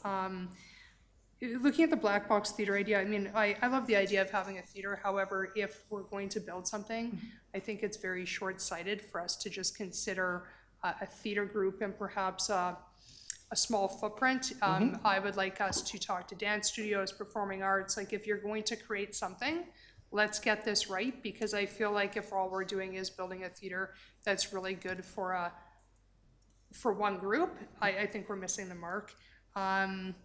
The other thing was, and I just wanted to address this for council, is that when you look at the build, if we're building this library, what is the current staff that we have right now? I think it's 13 or 14 full-time members. Sorry, through the chair to Councillor Federico, we wouldn't have that number off the top of our head, but there would be an increase in staffing needed. Yeah, it would be significant. As far as I'm concerned, there in the preliminary, it looks like 35. It would be. FTEs. I was just going to say it's in the 30s. Yeah, I mean, I'm pretty sure we have less than 16. I'm pretty sure. So that is just, on its own is another huge component to consider. It's not just the building costs; it's how do you operate it. And then I do believe that there was private money that came in through whether or not a sponsorship or whatever that was into Airdrie. So obviously I realize that we're kind of focusing just right now on offsite levies and then what that remainder would be left. But I do think that there are ways to be able to raise funds through the private sector to help kind of buffer that difference. But I really do think the things that I would want to concentrate on is that staffing component is huge compared to what we currently have. And I don't know what Airdrie previously had for staffing to their new build, but I would say for us, it's going to be significant in the operational world. And then if we are going to go this way, I'd really encourage council to, if we're going to build this and we're going to be spending the money, let's not cut out other user groups out of performing art space. We have nothing for those groups to be able to utilize. And then the parking, because that's such a huge component. And I'm not sure if we need, I understand the idea of moving FCSS into kind of this build. Also, who were the community safety members? It said that there was a certain amount of community safety members. Is that bylaw that would be moving there? Or municipal enforcement? Or is that like a different group of municipal workers? I wasn't even sure who community safety members were. Through the chair to Councillor Fidego, I believe it, like, so we live under community safety and well-being. Okay. And so as a division itself, there's value for being inside of a civic location. Okay. Okay. Yeah, that was kind of my only comments as for right now. Less questions, but just more highlights. And through the chair, just to, again, the footprint helps us to understand what you could put underneath as well, parking. So if you have a footprint and it's a certain dimensions, again, you can, the parking, you might as well have that parking in there. Again, for the black box theater, the flexibility of the black box theaters, like the term theater kind of throws people a little bit, but in the case of Spruce Grove, they use it for yoga, recreation, and other amenities. So the whole idea of that is it's designed that it is literally a black box when everything's tucked in on the walls and can be divided into multiple uses for multiple groups. So the inherent flexibility of the space is critical to the success of it, so that it doesn't become one-dimensional and can attract other community groups. But your parking note is taken well, and I'll have a conversation with Deb at the Airdrie and find out what their staffing was before that. And I will just, the last comment there, just on conversations with Melissa, their staffing, when you have a second level, unfortunately, that does have implications on staffing needs more than if it was just on one floor. So that's part of the factor there as well. Councillor Gill? Can you speak to the size a little bit? So I think I heard right, you reduced it from 50,000 square feet to 40 for the library portion. Is that correct? Yes, through the chair. Our original working number was 50,000, but obviously as we work through this, we start to apply the growth metrics against where we feel a workable or reasonable per capita would be. It brings us to that 40,000 figure. Okay, and I think, so I had written down 76,000 residents by 2047 as the estimation, and I'm just curious what growth rate that was calculated at? Do you know roughly? Specifically, I don't know the growth rate. It was in the MDP. That was the figure that's been used and is being used by the municipality as its growth target. So when applying for any sort of offsite levies, it is standard to use the MDP for those figures. So there was a lower figure of 66,000, if I'm not mistaken. So we could use that, but most studies, even those done by used by Urban Systems, and had the call with them, who assisted me with some of the offsite levy nuances, since they are working with the municipality on the offsite levies. They're using the 76,000 person figure as well. Okay, thank you. It's just think about, I guess, the long-term use of this and how long we can make use of this space, because it is such a big investment, so I want to make sure we can grow into it. Mm-hmm. But it sounds like you have it covered, so thank you. Councillor McDonald? I really enjoyed reading the functional needs assessment. A few things that I loved as ideas were partnering with the healthcare training lab. I think that's such an interesting future for an opportunity in Cochrane. Of course, the housing above model really appeals to me. I liked your references to the Calgary Sea Space in terms of arts and culture. That's a really, really great venue in Calgary. And then I think probably the most exciting part for me was the senior center partnership that you hit on multiple times in there. Just jumping on parking for a second, and I'm sorry if I missed this, does that $61 million include only above ground and no below ground? No, it's all parking. There's different rates, different cost structures for surface parking and below grade, so we separated them out. Okay. And then I was trying to recall, the library successfully brought in funding to do this functional needs assessment, didn't they? Yes, I'll let Michelle speak to that. Through the chair to Councillor McDonald, they received a grant to do the functional needs assessment. Previous council asked us to look at what else could go inside of a library versus it just being a library with future location and design planning. So that's why the town is leading it in partnership with the library. Okay, so, but that grant paid for the full functional needs assessment? For a portion of it, yes. A portion of it, and then the town jumped in and helped. That's okay. Correct. So I love this. I'm really excited about it. I would love for some future lucky council to be able to move on this. I'm a big believer in libraries and arts and culture and all this good stuff. Of course, acknowledging the financial pressures that we're under. So looking at this terrific assessment with all these great ideas, what happens next? What can the community expect to see us doing next with all this great data that we now have in front of us? Well, I would say our process isn't complete yet. We still, we have to identify a potential location that could work, because that ultimately frames the whole concept design that we can then refine some more and really hone in even more so on the costs, and specifically parking. We can dig deeper into those, no pun intended there. But I think when we know a site, we know the logistics of it, we know the parameters behind it, the site nuances, we can then look at that. And I think our intent through our work plan was to develop those concepts for a specific site that we could then present to the community to get their feedback on that. So that's the level, that's the next step that we were probably looking to be in March of this year. But as it is, we want to be very pragmatic, and through council to understand the cost implications, because there are a lot of other capital projects and both now and on the horizon. So with that, the next steps would be to develop a working concept plan that we can refine the costing and even hone in on the operational elements. And so there's still some fine tuning that would need to be there to really get to that next level of granularity, if I can say it that way. Okay. Sorry, if I can provide some more context as well. The next step with the functional needs study would be making sure that the board is aware, the library board is aware that it is completed, they're able to fulfill their grant, and then sharing it with, it is now a public document that would be approved by council. So just kind of again back to like that planning hierarchy. So this is a functional needs study, council then makes a decision, and then we continue on if council chooses. So that's kind of where we're at with it. We're having another conversation a little bit later, but those are all part of the whole package. That's what the community will see is the functional needs study and what we know we might need for the community and the needs. Okay.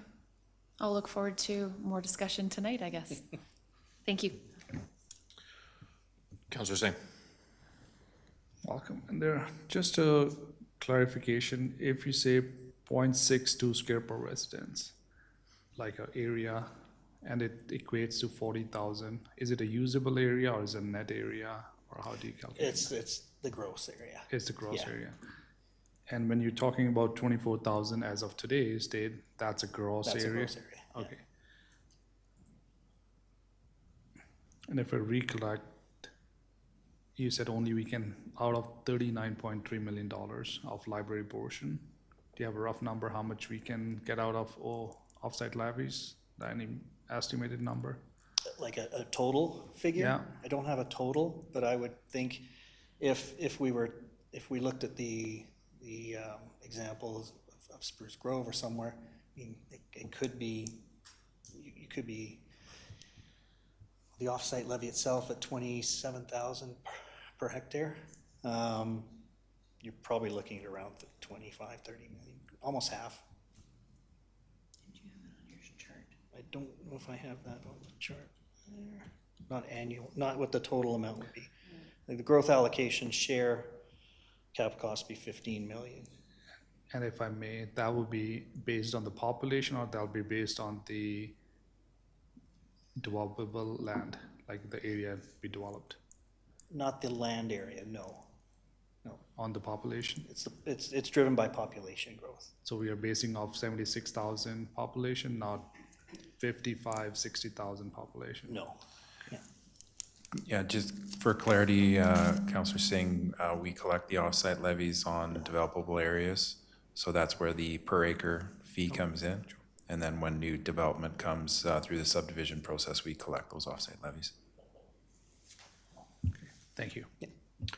So my comment about the library, it will be similar to the way I'll comment about the arena and turf when we get this far along in that process, but I think given the reality of capital project costs, we need to rethink the way government does projects. I think there's been this tendency in the Calgary area over the last couple decades, when we want to build something, we design something really nice and then go out to RFP and figure out who can build it. I think we need to really be focused on bringing costs down. $1,000 per square foot, when you look across, say, residential development, is actually quite expensive. I believe residential development's anywhere between $350 and $450 per square foot, but $1,000 per square foot, we're looking at more than double that cost. And you can even see in the concept or the images in the presentation where you're looking at other facilities other municipalities have built. They use really expensive materials like concrete and aluminum and lots of glass, and they have big grandiose halls where it's really an efficient use of space, but you have this high ceiling. I think we should very seriously be talking to developers about building a 6-story apartment and making either the first and second floor into a library space, so that we can bring the cost down by 50% plus. Because the reality is, I think if we're not thinking that way, we're going to have to say no to some of these things. It'll be no to the library, or it'll be no to the ice, or it'll be no to the turf, or potentially no to all three, is the reality. And so as we move forward, I think we need to enter a whole new mindset and radically cut costs and not have this expectation that our library is going to be the nicest building in town. So that's where I'm at. Because the 60 million, it's just, nobody I think is really clearly articulating it, but I think we all know it. It's not happening. We don't have it.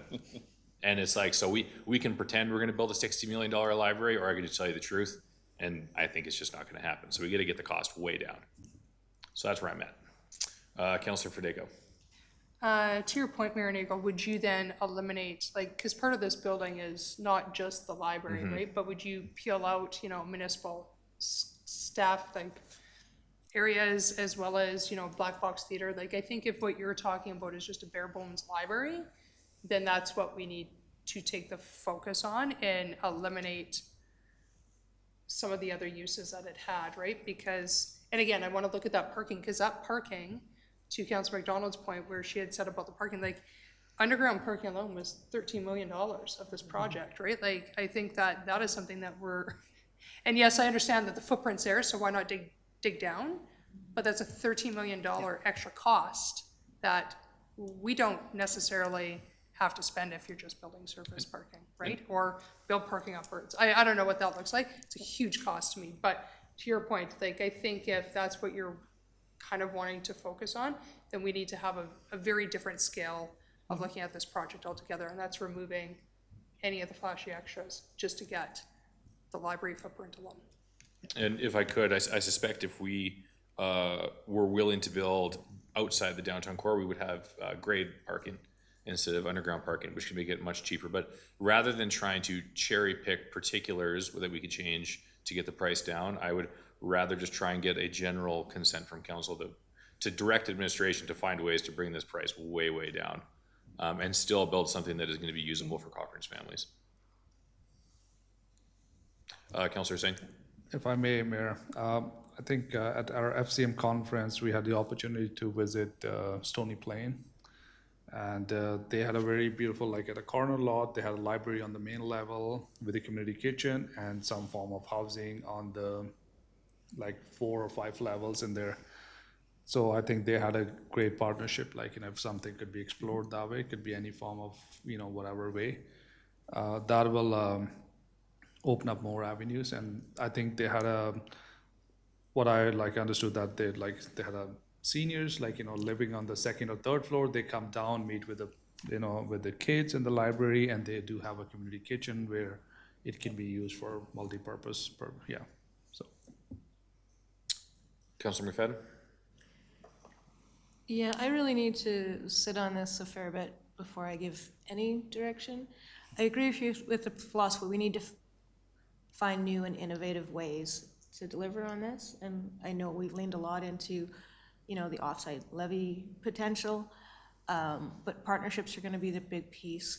But what I was really attracted to as part of the one presentation is it making this more than just a library or a box for books. We have so many other needs around community coming together And so those resonate with me is like, how can we, I think as a philosophy, I'm done with building one building per use piece.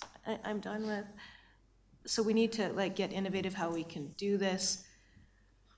The challenge, because I was just looking at whatever number we had here, $60,000 or 60 million. 60,000 would have been great, right? By 10. But past experience in this role is we're going to start with this number, and then by the time you actually get to the point, it's twice. It's like forecasting based on experience and kind of what we're hearing about how tight it is going to be able to get the resources to build anything capital in the next 10 to 20 years in Canada. So we're going to have to get creative. I'm not saying bare bones, but I think we need to get creative.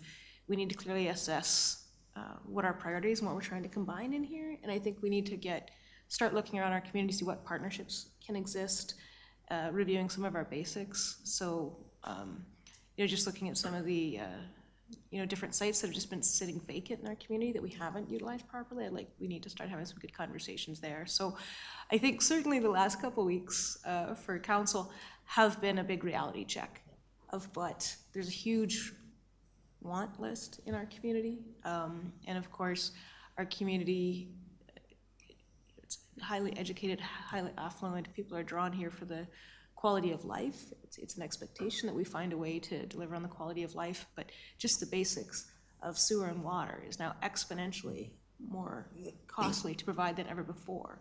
And to your point, Councillor McDonald, our first priority has to be maintaining before we look at these things. So to your point, Mr. Mayor, I'm not comfortable giving any direction at this besides just the general pure sticker shock of everything. And we need to just clearly evaluate, prioritize, and work with our community on how we can find new ways of doing things. So that's where I'm landing. I need to, sit on this a whole bunch more before I can really give any thoughtful pieces here. Beyond that, I really want to make sure that we're contributing to a full, robust community experience. It can't just be all one thing. And we're going to have to find innovative ways to deliver. So, through the chair for Councilor McFadden, one of the comments that came in the previous presentation was also examining existing assets that you have. And part of this, there's the creativity can come down to if it is a single purpose facility that you build that might be none of these this isn't priced for the gold standard, but it's just a reality of where it lies. But the flexibility or creativity might be you have an existing library that you could, if there's 8,000 square feet there, that could take the community uses that are currently pressed for use and backfill that space. So there are creative ways that you can use those and then leverage that existing assets that you have. And improve them possibly. Again, it may not work for a library, but maybe someone, Central Alberta Health Campus, that's probably the space that they would probably take a keen interest in. Although admittedly they don't like to pay a lot of rent. But again, when it comes to creative thinking of backfilling space for users that we might have been considering as part of the holistic civic hub idea, they're still downtown, they've got more space, the parking's there, so there is an opportunity if you look at it. There are many iterations that we've sort of looked at and we've considered, but again, I think sticker shock is right. We can't come in and tell you it's gonna cost 30 million. This is a reality that growing communities face. And again, it's just, there are ways to look at that and fine-tune things, but yeah. Yeah, no, and I really appreciate you looking to the senior center. And one of the demographics that we do know is that we have a rising proportion of our residents are seniors. So it's something to focus on. So yeah, mostly, this is great. This is a for information report. Yeah. I can happily vote for information because I've got a lot of thinking to do on this one. So thank you very much. Councillor Fatego? To that point, I mean, I totally get it. We have to do a lot of thinking in the background and decision-making. That's gonna have to happen.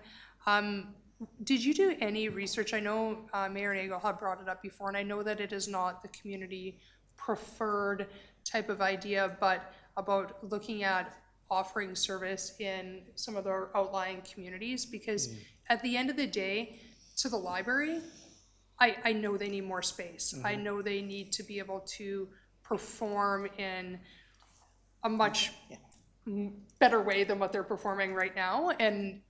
But honestly, if we can't afford this, and if it's the option of just no, or perhaps we're gonna have to get creative, and that's gonna mean us looking at satellite, perhaps areas, then I think that's what we need to convey, because I think that the worst part to the library would be that, and I sit on the board, so personally to go back and be like, well, we're just gonna sit here and ponder it, to them, it feels like we've been pondering it for probably a decade, right?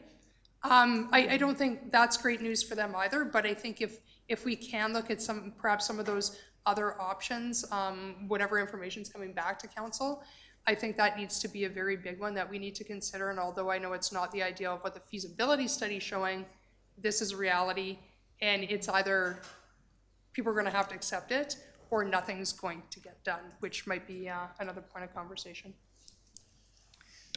Through the chair to Councillor Fedeko, so initially when we had started the project, we very briefly looked at satellite locations, but we really needed to streamline and start making sure that we were allowing Kieran to focus in a very specific area. Otherwise, this project would have taken much, much longer. As he mentioned earlier, there was a lot of twists and turns in the journey of even getting to this point, just based on different conversations with council and different conversations with the board. So community engagement really started streamlining where does the community want to see what a future library could look like. And so I'm with you. I was actually the one who was pushing for the satellite locations in the very beginning of like, maybe we should explore this, but we really did need to start streamlining the actual project and keeping it on track. So if council wishes to adjust the scope of this project, we can have that conversation, but at this point with the feasibility study, that's what we had asked Kieran to complete. And I'll just add a little bit more to that, in that the conversations initially with Melissa and the library board and director were conversations about, can you build a library as part of schools as you grow, and there are examples where you have satellite libraries. That was one where they were strongly against. The experience that she's had reveals a lot of challenges in those scenarios. So again, we did bring it up. We thought that, again, trying to co-tenant and have an ability to share building costs and so forth. So that conversation was had. In the case of Spruce Grove, with Heavy Metal Place being there, they were exploring the idea. They knew they were out of space for their central downtown location, which had the art gallery. But the growth in Westwind and the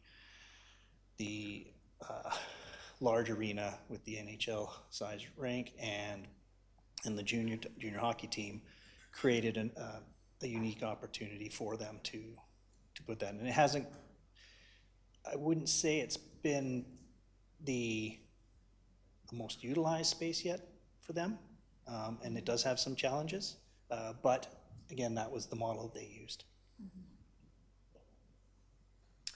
Councillor McFadden? So no thoughts for direction, but so my hometown of booming metropolis of Sundre, one of the things they do right is, which I've always liked, is they've got their schools and their library and their community center.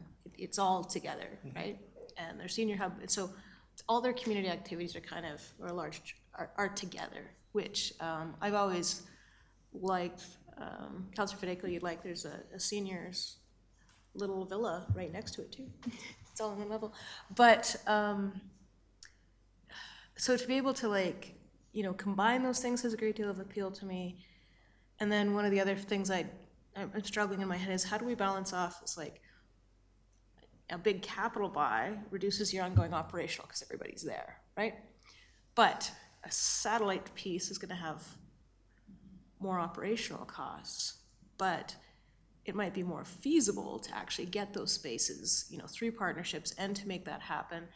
And one of the points was either made in this presentation or the prior one that was really is appealing to me is that equity of service, so that, you know, each of our communities would be able to have a library touch point. So just sharing some further musings that your presentation has brought up. Yeah, through the chair to Councillor McFadden, I think that hub and spoke model has its challenges for communities, that rapidly growing communities, because the equitability of it. Yeah. Why do they get it on that side of town? Why here central libraries seem to work on the whole. So I think that's always it's a possibility, and communities do that. I think the smaller towns, as you're growing from a town, you are bursting and you are growing significantly. So the dynamics of a smaller town, you're moving away from that with the growth that your trajectory is on right now. Sure. Thank you. All right, last thing I want to say is I'm glad we got to this stage. I know lots of work went into this. It's really nice to have a real number as a starting point for a conversation, so we can do the reality check, but also start building some real plans for what we're working towards. Seeing no further comments, I'll call the question to accept as information. Carried. Thank you. Thank you. Believe that is our business portion of our agenda, and that'll bring us into notices of motion. I have to relinquish the chair to the deputy mayor. Thank you so much. I will now ask Mayor Nagel to introduce his notice of motion on non-residential development. Sure, I will just make the motion and then share some comments about it. I move that council direct administration to review the current development, land use, and development permit process and bring back options to expedite and prioritize non-residential applications to support local economic development and job creation prior to the end of October 2026. I had an idea come to me from some business owners, people trying to get some businesses and appropriate light industrial zoning done because they want to advocate or advance their business interests in Cochrane, create more jobs. And I started talking to our admin about how to do that faster. And rather than me bringing very specific ideas, I thought we would just turn over to admin and they'll bring us back some options. Drew, do you care to comment any further? Yeah, I would just share that through the strategic plan, council's made it very clear that you're prioritizing business development. I think we've had conversations about some of the challenges that some businesses have encountered as they've gone through our permit process. Then I would just reflect on some of the conversations at the retreat, where currently all our applications come in and it's handled under one sort of process. So is there an opportunity to look at distinguishing for non-residential applications? We want to explore that and report back to you by the end of October. Yeah, and if I could add more. Yeah, I realize my explanation sounded very, very generic. It's not quite so generic. The problem right now is one business will come in and it all goes into the same pool as all of our large neighborhood developments. So the idea is to try and split out resources so we have some dedicated resources to making sure those business applications are addressed quickly, as opposed to waiting for all the development stuff ahead of it. Okay, terrific. We will open it up for discussion. Councillor Fedeco. I have one question. Would this include, like, if there's a land use change being requested? Because I know that I have heard that in my own journeys that, a business owner is coming to town, they want to build a business, but it doesn't fall under the right land use. So then they get they have to go through the process, but this could be, and especially if council's on a break, I understand it could be 6 months to 8 months. And then in some cases, we end up losing the applicant altogether. So is there a portion of this that we'll look at how we could expedite if there is a land use change? Absolutely. Through the chair to Councillor Fedeco, absolutely. That's the intent. I would share, though, just based on volume, it does take 6 months for a land use review. So are we gonna be able to shorten that? You know, I'm not certain. We've got to explore that. But that's one of the complicating factors right now, is that all applications come in, they're treated by the time they come in. So we are looking at, do we possibly have different streams that they enter into, understanding the mayor's desire through this notice of motion to prioritize non-residential development. Fair enough with that. If there was, say, a staffing shortage or an operational shortage, that might be part of something that's identified, if that could come forward as well. That will likely be part of the assessment that we do. I'm pretty confident about that. Thank you. Councillor Singh. First, I want to thank Mayor for bringing this forward. I think this is important conversation as we look at how we can continue to make Cochrane a competitive and attractive place to invest. My question would be, I'm wondering if this review will look at the opportunity to streamline the processes such as seasonal patios or other annual business activities by creating clear guidelines or longer-term approvals where appropriate. And also, I think it's important that we understand the barriers our existing businesses are experiencing today, not just focusing on attracting new investment as well. Through the chair, Councillor Singh, I think in the seasonal patios, I think the work that's already been done will answer that question. I think anyone who's gone through the process will have that automatic approval for future years. So I can't answer that question. Can you repeat the second part? I'm just trying to... Like to understand the barriers for existing businesses, like, you know, if they wanted to expand or something, like finding a... there's certainly work that administration can do, but the barriers that businesses encounter, I would encourage us to also and perhaps have an opportunity to hear from those businesses. I think we've talked about that in the past. Certainly, I see this notice of motion as more of an administrative exercise. That portion could certainly be something that I know members of council are interested in exploring, and there can be those opportunities to connect with the business community, and hearing from them, I think, would be really important as they navigate our process. Okay, thank you. Okay, great comments. From my side, I think I'm a big supporter of this. I know in talking to small business in my day job, they're facing all kinds of legislative hiccups as they try to introduce their business into the community, whether it's us or whether it's AGLC or whether it's AHS. It's layers and layers and layers of hoops that can be really hard to navigate. So we can't do lots about those other layers, but whatever we can minimize and smooth out from the town of Cochrane perspective, I'm a big fan of. Okay, seeing no further lights on, I will call the question. Won't I? Yep. All in favor? Passed unanimously. And I reclaim the chair. That brings me to Mayor's Report, which I'll keep very brief, as we still have a number of closed session items. Last week was all Stampede. It was very, very busy. Had a lot of great conversations with all levels of government. Had some FaceTime with ministers, other mayors, regional partners. And I would say, you know, I was actually more skeptical of Stampede than I needed to be, because I felt like it was just going to be just a lot of socializing, but there was actually a lot of important business conversations happening.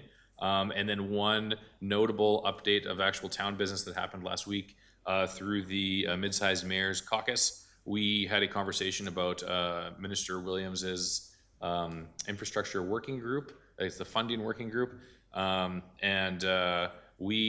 Cochrane is going to be leading the establishment of a subcommittee within Mid-Sized Mayors to actually feed information into that working group with Minister Williams.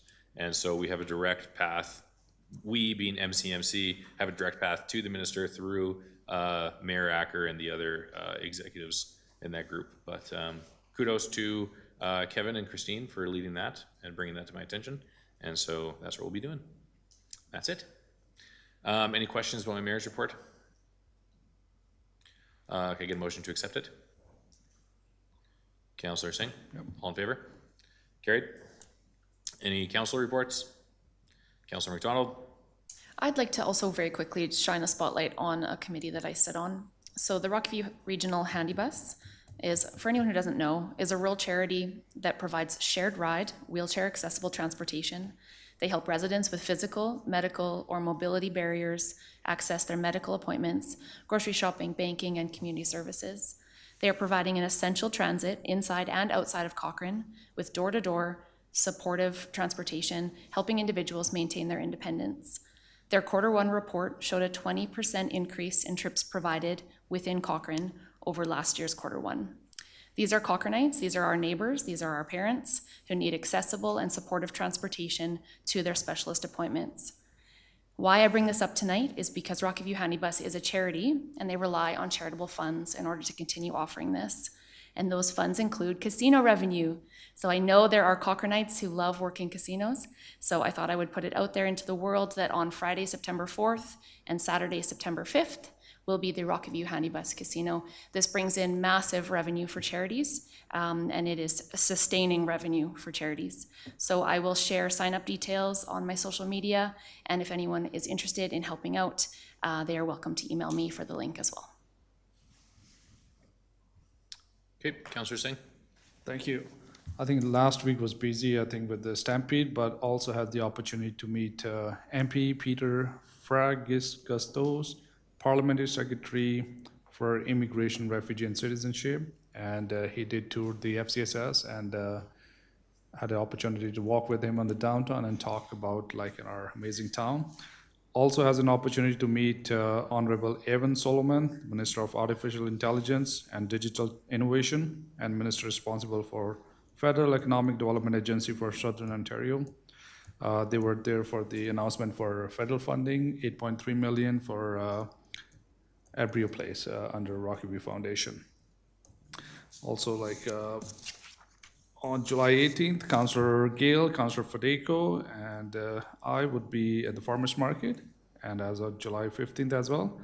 And Councillor Gale, Councillor McFadden, and I will be doing door knocking starting hopefully next week or so, like, you know, all across Cochrane. And finally, just wanted to add that I'll be working with the administration in the coming weeks to arrange a ride-along opportunity with our peace officers or our CMP members. The purpose of this initiative is to gain a better understanding of traffic-related concerns, observe areas where speeding or other violation may be occurring, and identify potential traffic safety priorities or operation challenges.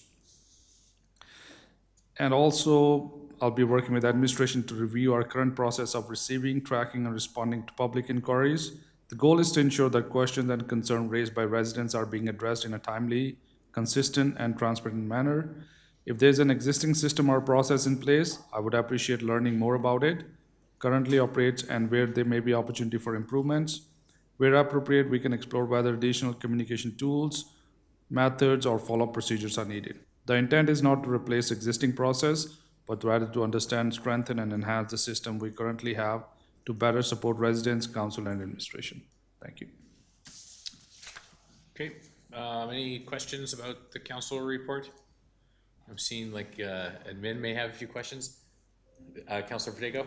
I have a question. Are you, is that a notice of motion that you're asking about the communication stuff? I'm just, because I mean, if we're asking administration kind of to do some work on something, it just crosses over in my mind a little bit into notice of motion. So I'm just trying to understand where that's going.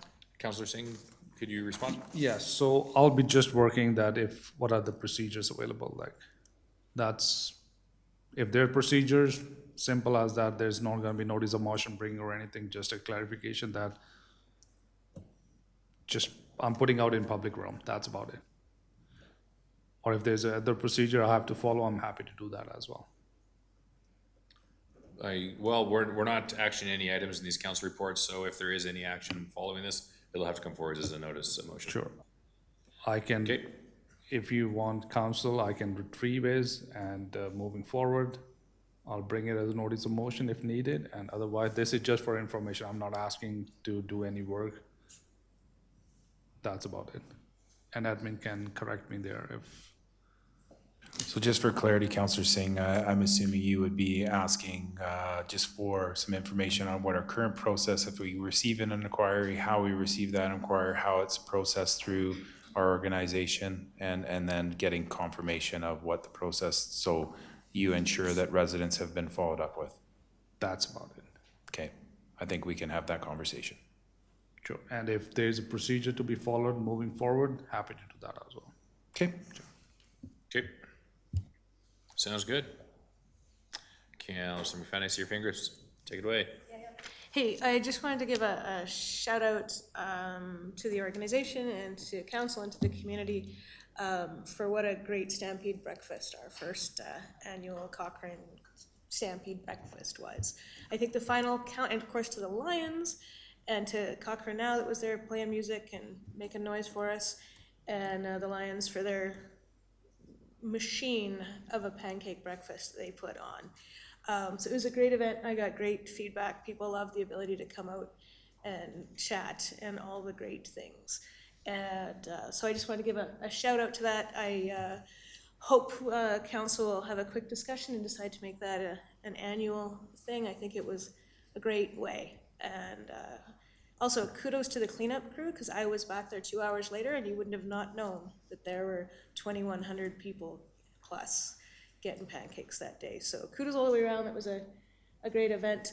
And then just on a note of gratitude, I just wanted to say to our administrative team and to our council colleagues, you know, sometimes outside of this table, we all carry different life burdens that sometimes make doing this job a little bit difficult, or sometimes they interfere. And so not everybody knows, but it's a little bit of a celebration day for me. My mom was diagnosed with an aggressive cancer in December, and I have been the designated daughter to support her through that journey. My sister is the designated daughter to support my dad through his Alzheimer's journey.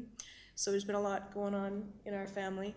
And then, so with that support to the family and the support of this table and everybody, you know, there's been a couple council meetings where I've had to step away to support my mom in her appointments.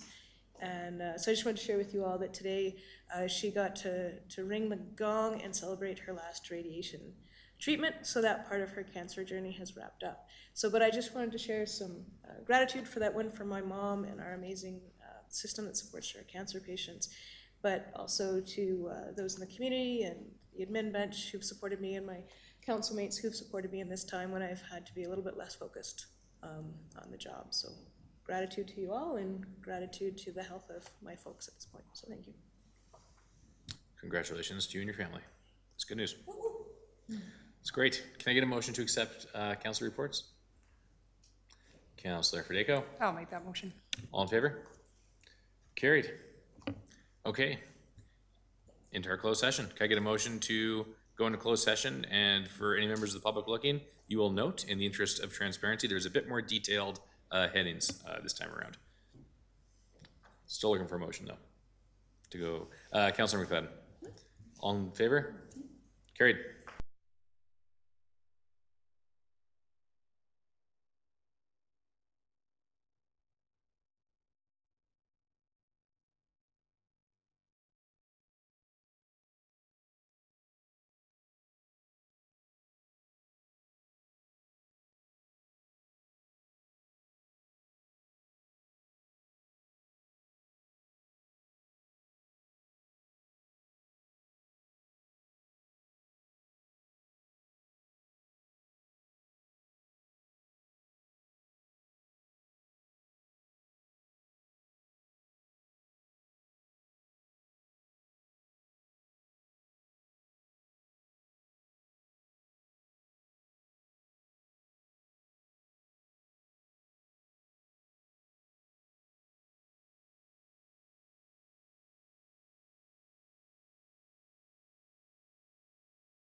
All right. Good evening, Cochrane. Can I get a motion, council?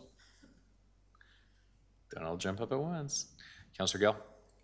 I'll move that council direct that closed session item 11C remain confidential pursuant to section 29 of the Access to Information Act, and further that administration proceed with option 1 as presented in closed session.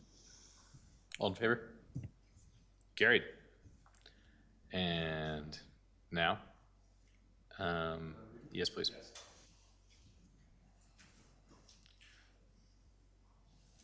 There were 3 motions, were there not? Okay. See, yep. Okay. Council, can I get a motion on this one? Councillor Seg. That council direct that the closed session item 11B discussion remain confidential pursuant to section 29(1)G of the Access to Information Act, and further that administration proceed with option 1 as presented in closed session. Okay. All in favor? Carried. And with that, we're done, correct? Boink. There we go. Happy summer.